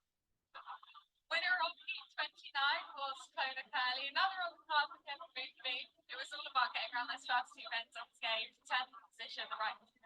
Yeah, bless him, not a lot. He's a six, that's not. As soon as I clear by the first 2 bends, he takes off down the back. We know his legs, and anyway, it's nice, but I think it's fantastic. This dog can come down, yeah. I think progress with this, yeah. I think through. I think I'm through the round hopefully. I thought he's confident and he's still as well. I think anywhere where he turns, it's going to be hard to keep that with Brent. Yeah, he's a perfect point. It reminds me of Swanabo. They're perfect qualifying off the valley. Yeah, just in the first race. Yeah, beat third 5 times and in the final. But this kind of he's got more early than Bone, and he's a real deal. One big comment, Newcastle, and he ran by one more, but he's lovely dog. But we're having a celebrating now. It's fantastic. The English band is alive. I'm over there. Now the promoter, he's fantastic. Nice double on the card for you with 1 more to go. Could it be a treble? Well, to be fair, I did bet double, and I've had a silly little treble. So if jackpot wins, that will be like jackpot. Yeah, I'm happy. And fair play to like Hamlins. They're doing a great job. Tomcat, the most proud of last year, down one line. So them boys tonight, they're absolutely buzzing. So it's nice, he gets down in that story. Jason Ray came on last night. So when I was his second 84, and is out of 29-30. Fair play to Jason and Nick Lewis. They've done a great job in the mix, you know what I mean? So that's down the groups, and it's nice to see them things through. Thanks, Kevin. Great stuff. Absolutely loves it, Kevin. Well, he very similar to Nick Gill, puts a hell of a lot in. Obviously, he's the boss man at Toaster, being the track promoter. So, yeah, it's his baby, Toaster, and I'm sure he'd be delighted like the rest of us that there's been no hiccups. Yeah, and team of 11 this year. That's a significant amount, isn't it? So, Led by Clona Curley, very much so. he was very definite in that last night. I can tell you that. So yeah, we wish him very best of luck. Obviously, right. Queen Leona. It's not often that you have one of these heats, and it takes you a bit of a while to get to a queen or a king. So 9-1 currently. Yeah, and I can reveal that one that Tony Bullen's quite sweet on a bit of a price. I think, probably wouldn't be selection in the racing post, but in terms of actually, it is. I can tell you, Tony does the tips in the paper. I thought we might have played safe with Ben Steady. He did tell me that he fancies Queen Leona. But Racing Post selections here, 5-1-2, and he obviously does the tips. So he thought really caught the eye staying on. And I agree with him as well. Knew him behind Newham Paul last time. Looks a nice time, strong over this trip. Big price at 9-1 as a money play against Ben Steady, who I think was third, fourth, or fifth in the outright market coming into this competition. Finished third in the Irish Derby last year. The only question mark is obviously that he took a tumble last time we saw him, but the trial suggests all is well. He's an absolute monster. He'll be coming home harder than anything else. Can something get first run on him? Interesting that the Ballymac dog's solid at fours. I reckon people have bought into your conspiracy. Conspiracy theory. Yeah, I'll get going on the mood later on if you like. Flat Earth. Yeah. Incidentally, a quote from Emma Buckley I read the other day, saying about Ben Steady, thankfully better than ever. I like when Emma gives little quotes because they're succinct, but it's like totally 100% genuine, you know. Yeah, of course. So we'll all be hoping that all is well with Ben Steady because we want to see the best dogs go through, the best dogs fighting it out, the business end of this derby. However, as I mentioned, this is the dog that the firms would like out.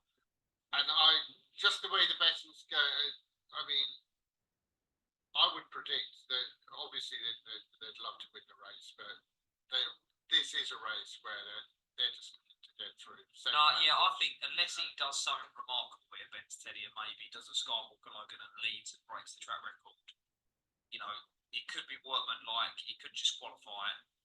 His price could probably stay the same with the derby. But if you're on anti-post, particularly at bigger price, don't worry about that. No. I wouldn't worry about that one. He's the sort of dog, if he led, he could give the clock a shake. Right, let's get the call. In track 2, 15-8 favourite. Taster away in racing. 4 popped out with the early. Ballymac Sanan will lead over the 1 Merits Inclusion as they got to the opening. Then 1 there just charting a wide course. 3 in a little bit of bother perhaps. 5 Queen Leona's up at the third. They're really well strung out. Ballymac Sanan 3 lengths over the 1 Merits Inclusion. The 5 Queen Leona. Then the 3 Whiskey Champ followed by Antigua Wolds. And out the back there the 2 Ben Steady as they head the way towards home. It's 4 Ballymac Sanan. Piling on pressure for rivals behind. It's Ballymac Sanan to win. It's going to be a third of a second. I reckon the 5 just up for second in the end. Queen Leona and 1 hanging third. Merits Inclusion. Ballymac Edge now winning. I do hope that Ben Steady is okay because that obviously wasn't Ben Steady. No, I mean he's completed. It looked like he's right down at the line as well. So clearly not right, Ben Steady, but Tim Foyle, Hat Brigade are in Clover. Yeah, absolutely. Ballymac Shannon and Liam Dowling as well. It's a sneaky little double that he's thrown in.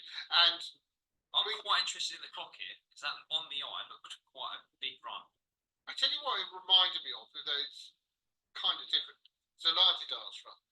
Yeah, except this one led at the turn of this one's led at the turn. Yeah, so be very, very interesting indeed. And Queen Leona was up for second, I think. Got up for second in the end, and big run. We'll see the replay. There was all sorts going on at the corner. Ben Steady was out the back. It looked like he'd felt something. Hopefully, all is well. Then, of course, he'd be checked over by a vet when getting back to the kennel. But there was all sorts happening in front of him as well. There was. Right. Let's look at the replay then, and basically, good luck with this day. Yeah. Well, I can tell you that the 4 broke out and made up. So that was a nice performance. Not quite yet got the winning time come through, but he stepped out lively, didn't he? You could see there he showed into the corner. Ben Steady just sort of went backwards. It looks like he's feeling something already there into the turn, but one's run straight off of the corner Merits Inclusion. And while that was going on, 4 was away and gone now. Down the far side, Merits Inclusion gave chase and did make a little bit of inroad on the 4, but some run from Queen Leona who has come from quite a way back to, I think, bag second. They're laying on, it looks like a 4-5-1 You can see Benson, he did complete, and hopefully all is well with him. Not his showing, and unfortunately one of the big guns has crashed out. That is probably going to be probably one of the headlines from tonight, because he was the big anti-post bogey, the one the firms wanted out, the dog that had come for all this each way money during the Cheltenham Festival before his tumble at Shelbourne Park, and unfortunately that's not his showing tonight, and he's gone out. Yeah, and wish all connections all the best, and obviously Ben's Teddy welfare is always key. Now we're going to look at the head-on. Ballymac Shannon from 4 go through with 5 Queen Leona and 1 Merrick's Inclusion. Perhaps one in some ways might be the most interesting. Yeah, I mean, Ballymac Shannon has raced from 4 here and gone through, but as this competition gets deeper and deeper, it might be a ground that's going to have to cope with being out at 6. So, you know, he did take a little step off from 4 there, and he's only ever going to race from 4, 5, and 6 as a seeded dog now in this competition. So he looks as if, to me, you know, he's not dived inside, is he? He might be able to cope with the draw a little bit deeper on the track. So big player, but still no time yet. And Merritt's Inclusion, you can see there, dead straight. That's an archetypal track. But just kept going. But they kept going. Even when the bend come Yeah. up, just kept going. So that's it. That's a conundrum then, isn't it? I mean, Well, you can only go by what the dogs do to the bend, yeah. and then ask them to turn left. Now, if Merritt's Inclusion gets trap 1 in the second round, then we'd probably expect him to run straight to the corner, but it's not guaranteed to turn left. So I'm interested. I think the results, and I'm interested to know the time. Yeah, well, let's hopefully be through already. Let's have a look then at that result. And well done if you managed to find the winner here. Ballymac Shannon 9-2. Beat Queen Leona 12-1. Merritt's Inclusion 2-1. Forecast 58.09. Try 133.57. And Dave 28.80. It looked like a fair run on the eye, because there's good dogs in behind, and Queen Leona's really strong. Merritt's Inclusion, Kirby runner-up, really classy soul. And once 4 led, it was lights out. It was so impressive. So that man, Mr. Dowling, brings them over, and he doesn't bring them over to make up the numbers, does he? Sort of 2 grounds that he's brought over tonight and raced, the Slick Dog and that one there. Didn't escape your eagle eye, but escaped the rest of us, and they've both done it, and both done it a good start. It's not, isn't it? It just seems like they're almost going in spurts, apart from Graham Holland, who's just bouncing the winners all the time. But as you mentioned earlier, the Buckley's didn't have the greatest, and then really took off. Liam, arguably the same thing. Yeah, so it'd be now interested to see what happens in the last, because there's no Dowling and there's no Holland, but there is a Buckley, there is a McNair. There's a couple of monsters down the middle as well. This is the race of the round, not just the race of the night, the race of the round. This is the one I've been looking forward to all evening. And this is where the draw, I've got to be honest with you, I was dipping in and out. You know, I didn't watch the whole thing, I was dipping in and out. I was there. I was dipping in and out. It goes on forever. But it became quite early, or evident quite early.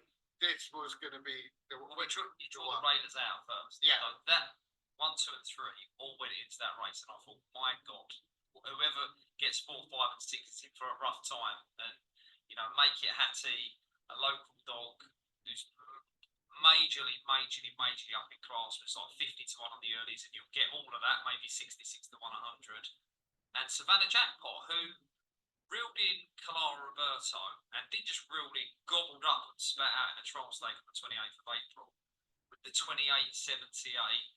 Could go well at a big price. Was it Huggy you said about Savannah Jackpot? The email earlier? Yes, it was. Yeah, wasn't it? Yeah, no, he knows a thing or two, Huggy. So the local hope, he called it. I'll tell you who else who knows a thing or two. Liam Dowling. You know, Emily's caught up with them. 8:30 and another winner for Liam Dowling, this time in the shape of Ballymac Shannon. A very nice performance from him, but Wayne. Yeah, he trapped well in Emily and got the pin. He's a good greyhound, probably around juvenile and Shaneen. Promising dog, probably let him off the cover body just to get a bit of a break. And just got his run. It's his second look at the track, so we're delighted with that. And a nice double on the night for you. Yeah, listen, walking different trick qualifiers, I've done those big boys to us, so it's sleep well tonight. Definitely, and they're both young dogs tonight as well, so watch out. Yeah, listen, most of the bar thing were young dogs coming here, so I mean, you know, 5 minute break, same time you have to start here.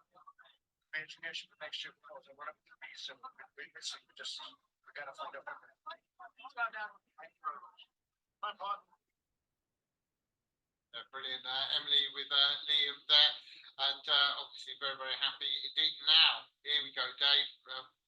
Almost cut you off in your private in some ways, talking about this, which is, if I may use the expression, a right tartar. Well, I've got nap of the night here because I felt brave, I felt bold, and I'm absolutely pumped for this race. You've got massive early and big classy rivals in 1, 2, and 3, all three respected in the outright market. 4's outclassed as a local dog, and then you've got stamina laden monsters in 5 and 6. This is the ultimate catch me if you can. Something on the inside here is going to cut loose. Will it be Super Fast Golden zipping up the inside? Will it be Wiki Ned, the Gym Crack champion? This precocious young dog that's doing all sorts of mad clocks, destroying moderate fields at Sheffield. We don't quite know how good he is. And he's not just stepping up in class, he's jumping into the deep end with the big boys in the hottest first round heat. And we're going to see what he's made of. Now, they've got the utmost confidence in him. Jimmy Fennick has gone on record to say this is easily the best dog I've ever put a lead on. And he has trained some absolute champions. So strap yourself in, yeah, because it's going to be a bumpy ride for something on the inside. Lynx Maverick, multiple big race winner, Tom Hilbron, confident his dog's going to stay. That's always been the question with Lynx Maverick. He was earmarked and pigeonholed as a 450, 480 metre dog when he was winning the Pall Mall, the Gold Cup at Monmouth, all these different competitions over a sharp 4-bed trip. They didn't chance him in the Derby last year because they felt the 500 was too far, but another age into him, another season into him, more experience, he's strengthened up. They're confident he'll stay. Who knows what's going to happen on the inside here. And there are a lot of Derby heats you can get away with it. If you're quick enough to get out in front, you'll get away with it. This is not one of those. It is the final heat of the first round, and it is, in many ways, as Dave has outlined, the race of the round. We're going to get into it even more after a short break.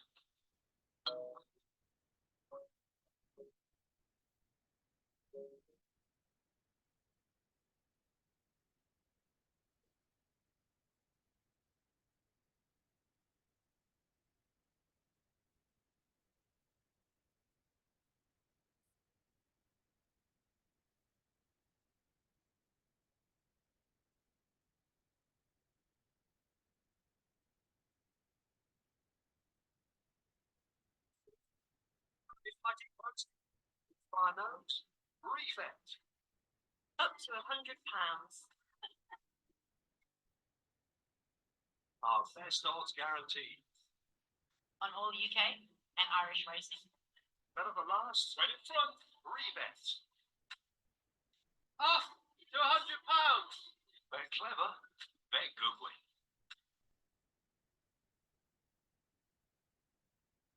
Saw me last time.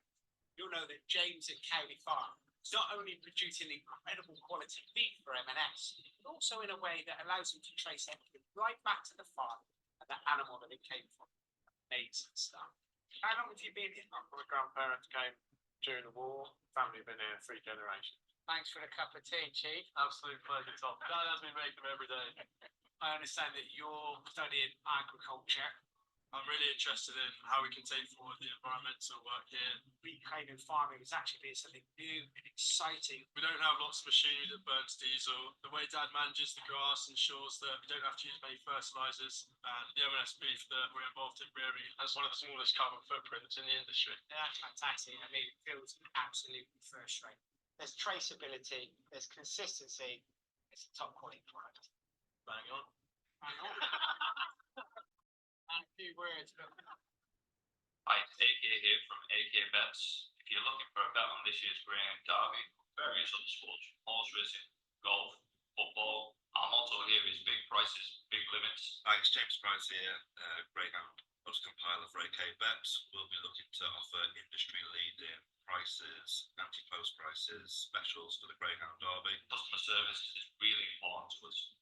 That's why our team is packed full of industry knowledge and experience. If you've got any queries about anything related to AK Bets, please get in touch. We'll be glad to help.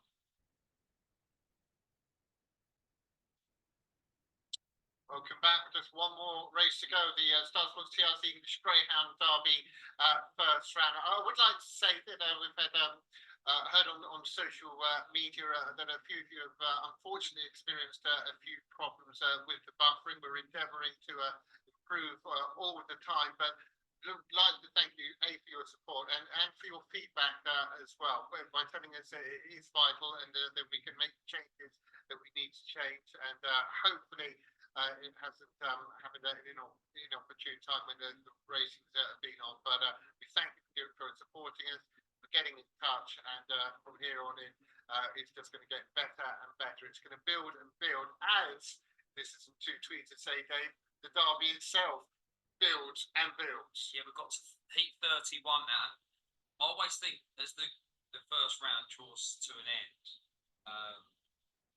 the mad thing is that during every derby, there's 63 races. So when the first round is complete, you're actually halfway through the action. So we've had 31 races. There's now 32 races to come. I think my maths is good, Jason. So we're going to be halfway through. Yeah, there's 62 races this derby. Yeah, so we'll be halfway through. Oh yeah. Sorry, I thought Rather than 63 when there's 32 first round. Sorry, Yeah. sorry. So it'll be halfway I was through. trying to be a clever Charlie. No, listen, I was worried then that I've got my maths horribly wrong.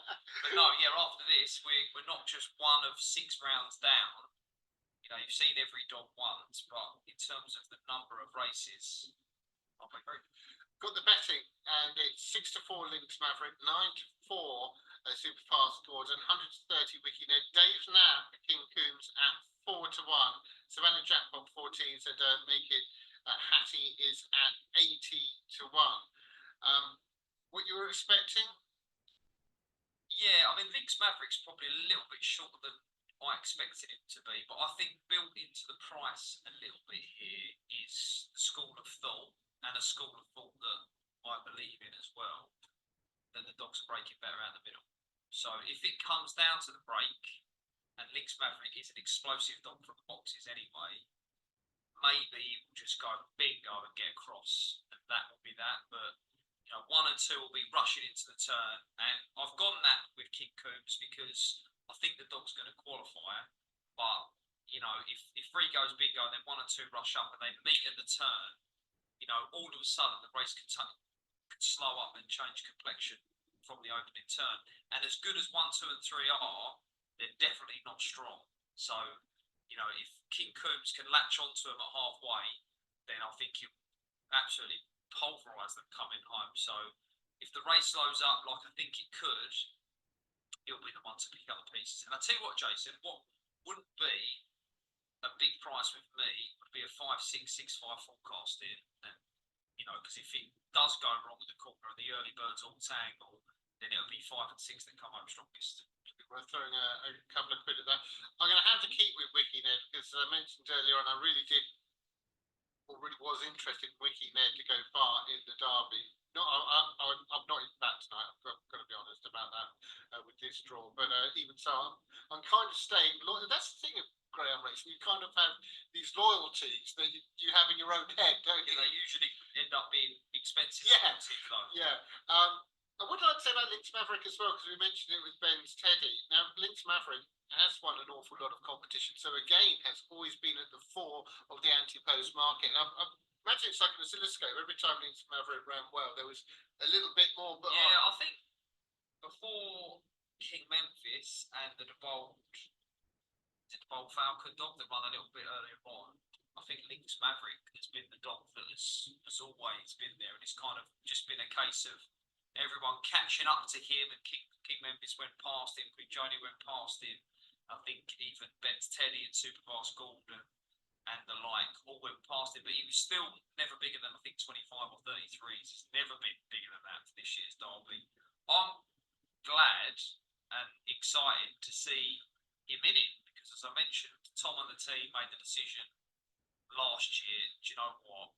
It might be too much for him. It's not the 500 metres, it's the 200, 300 metres round to the drop that you ask the dogs to do again after. But I'm excited and pumped, Jason. Something's going to have to give here, and this is a hell of a race. It's been a brilliant first round. Star Sports TRC English Greyhound Derby, round 1, heat 31.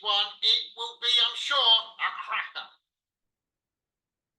It's the final heat of the first round of the Derby. Often racing away, and Super Fast Gordon charging out of the red jacket position, leading from King Combs at the opening bend, who slightly brushed into the 2 Wiki Ned, who in turn slightly impeded the 3 Lynx Maverick, who were doing really well from there. In fact, Lynx Maverick now dropping out to be last. They've gone through halfway, really well strung out. Super Fast Gordon, 2.5 lengths over the 6 King Combs in second. They booted right away from Wiki Ned. King Combs to the outside of Super Fast Gordon. King Combs wrestling the prize. King Combs from Super Fast Gordon. Savannah Jackpot has run through to get third in the end. We didn't know what was going to happen, but we knew whatever happened would be special. And Dave, well done on the nap. We're obviously going to go back and look at the race in fine detail. Now, come on, honesty time. Did you think King Combs would start like that? Did I think King Combs would lead Lynx Maverick into the first bend and clear Wiki Ned at the corner? No, I did not. But I spoke to Rab and he says, I've got to put a white tag on this dog. Not because, and head on if we've got it, might be interested in it. Not because it's a dog that probably wants to be double wide, but at the first bend, it just seemed to be checking out at every bend, just checking out wide. So I'll put him out there, see if he comes away a little bit better, and see if he drives the corner a little bit better. And didn't he do all of that? It was just incredible. But so was that start from Super Fast Gordon as well. Yeah. Well, he was. I think he might have been third or fourth in the outright market. So the fact that he's bombed out, cut loose, and King Combs has not nailed him on the line. He's gobbled him up coming home, and he's a monster, King Combs. Yeah. Never been out the 3, and he's done the business there. Well, Super Fast Gordon was the speed of the speed. We're going to see that on the replay now. But when you've got King Combs behind you, you've got to be even quicker than that. This is awesome. Yeah, just incredible. I hope all is well with Lynx Maverick, who seems to just drop away. You know, that's not his sparkle to the corner. And yeah, at the second turn, you can see he's checked off the back of 2.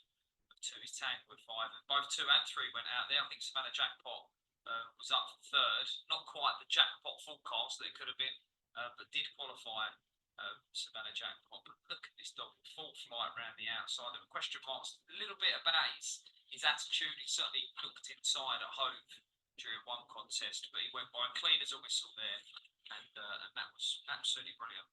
And very much like Queen Leona, in the style of passing, I mean, kind of get there and then little kind of slight shift, you know, just making that little bit easier. Now we're going to look at the head on, and as you say, Dave, this could be big. Yeah, 1, 5, and 6 here. Super fast, you can see pretty straight. Just moving probably into what you'd call lane 2. Interestingly, King Combs has kept a straight line from 6 there. He's not. I thought he might move inside because he's never been a wide in his life, but it could be the making of him. Could be. Right, let's have a look at the final result then. It was always going to be special. It certainly was that. King Combs, Dave's Nap, 4-1, beat the 1 Super Fast Gordon, 5-2. Third was the 5 Savannah Jackpot at 16th, also going through. Forecast 16.82 and Tricast 89.05. No winning time, though. No winning time. No winning time as of yet. I'm sure that we will get that. And you've got your I say man, I don't know if it is a man, whoever it is. I don't know whether they've knocked it on the edge. They've They've gone all quiet on me last couple of races, so no winning time yet, but you'll be able to get that on the Racing Post Ground Bet website, of course. We've had the first round. I did ask you earlier on who'd surprised you, who'd impressed you. What's been your overall impression so far? As much as King Memphis has equalled the track record we've seen, he's won the last 2 derbies, and he's going to be a hard man to beat, and that is Graham Holland. You know, his team, strength in numbers. I really liked the Antigua dog yesterday with Pat Buckley. That dog caught my eye, and I think you might have stumbled on one, you know, with the Ballymac dog, because that was really impressive. Kind of not out of the blue, but you know, he looks the part, doesn't he, Ballymac Senate? So I wouldn't want to be pricing up the second round, because I think there's all sorts I think, you know, obviously there's now going to be 16 heats, and they're going to be more competitive than the 31, and it will just get warmer and warmer and warmer. And there might be some races where I think you're going to struggle to even find the favourite in the market, let alone price it up. So glad that's not my job. No, and just to remind people, I love stats. Like last year, I'll just throw it to you very quickly, just for fun, as they say. Oh, pressure's on. How many first round winners made the final? Swords Rex obviously did. Gato Nemo got beat. Who else was in it? Cachise. I think Cachise won in the first round. Yeah. I'm going to go 3. I thought it was 5. I thought Nemo did win it the first. Oh, I don't know. Yeah. You don't even know the answer to No, the I do question. know the Oh, answer. Right, you're going with 5. Because I know Ninja Kerry didn't win in the first round, so Oh, we could've that been was 5, 5. yeah. But the year before, exactly the opposite. Only one of them. Right. So what it's saying is that you can read a lot into the first round, obviously, but you can read a lot more. And just before we go, we mentioned about going through the rounds, and this is the great thing about the Derby. The second round. Well, now we've had a look at them all. Yep. Third round, obviously, the last time or the first time that you are guaranteed I to love see that winner. Yeah, that's the round. The third round. You see them all. You're guaranteed to see the winner on that night. Then you're into the championship rounds. Sink or swim time, that is. Dave, it's been an absolute pleasure as ever. Well done for getting the nap through. And I think You've picked some overall, winners. You've picked some winners. Wow. Not all on me. No. You've picked some winners. No, but I picked it. The trouble is, I pick a winner, Dave, and then you go, oh yeah, this 12 to 1 shot might run well. Richard Rees. And so what you're doing, you're constantly. My nap goes in bigger price than I thought. What was it, 11 to 8? Yes. Yeah. So I know I won't let him have that. He could have 15 minutes or whatever it was. I'm banging a 4 to 1. That's what we're here for. We're here to hopefully people will tune in, take the advice, and pick a few quid. Yeah, and instead, we'd love to hear your selections as well. We're going to be back, obviously, next Friday and Saturday. We're on the stream all the way to the semi-final. So the people that are watching us have paid to see us, but then the final itself is free. It'll be on Sky 186, which is the Isaac Sky channel. And hopefully we can put on a show. I'm sure we will. The Dogs are the Stars, and hopefully we'll do it justice. It'll be myself and Emily at the track, you and Tony sitting in here, and the Stars will be on show. Cheers, Dave. Now, Emily has done absolutely outstanding work this evening. She's caught up with I'm going to guess a very, very happy Rabba indeed. She's also going to, quite rightly, since as far as the presenter team concerned, she's been the star of the show. She's going to close the show. So, Dave, big thanks. Yeah, been a pleasure as ever, and we'll see you next week. Looking forward to it. We'll see you next week. Here's Emily, and presumably prior to that, Rab. Heat 31, arguably the best heat of the round. It's been won by Heat Coombs, and what a performance. It's such an exciting dog to watch. Yeah, I really like this dog. Well, I said the whole way through. That's his dog I really like. The way tonight it's come very handy. I do go on the match race.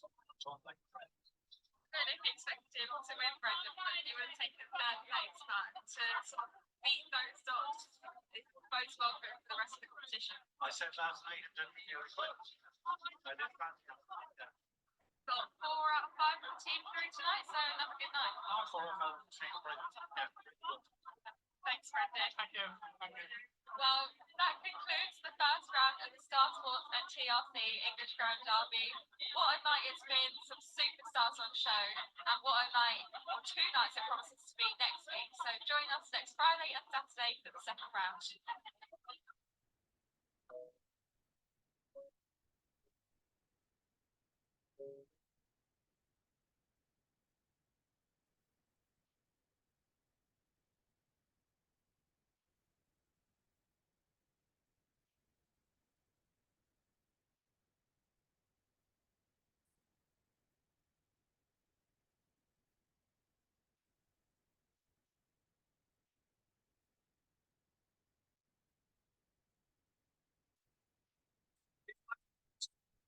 My nose, refit. Up to £100. Our fair starts guaranteed. On all UK and Irish racing. Better for last, right in front, rebet.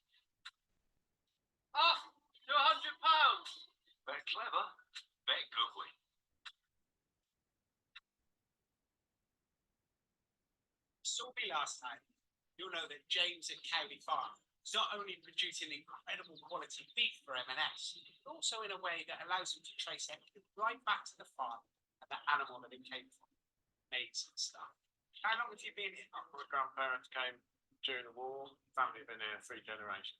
Thanks for the cup of tea, Chief. Absolute pleasure, Tom. Dad has me make them every day. I understand that you're studying agriculture. I'm really interested in how we can take forward the environmental work here. Reclaiming farming is actually being something new and exciting. We don't have lots of machinery that burns diesel. The way Dad manages the grass ensures that we don't have to use many fertilizers. And the M&S beef that we're involved in really has one of the smallest carbon footprints in the industry. Yeah, that's fantastic. I mean, it feels absolutely first rate. There's traceability, there's consistency, it's a top quality product. Bang on. A few words. Hi, it's AK here from AK Bets. If you're looking for a bet on this year's Greyhound Derby, various other sports, horse racing, golf, football, our motto here is big prices, big limits. Hi, it's James Price here, Greyhound Odds Compiler for AK Bets. We'll be looking to offer industry-leading prices, anti-post prices, specials for the Greyhound Derby. Customer service is really important to us. That's why our team is packed full of industry knowledge and experience. If you've got any queries about anything related to AK Bets, please get in touch. We'll be glad to help.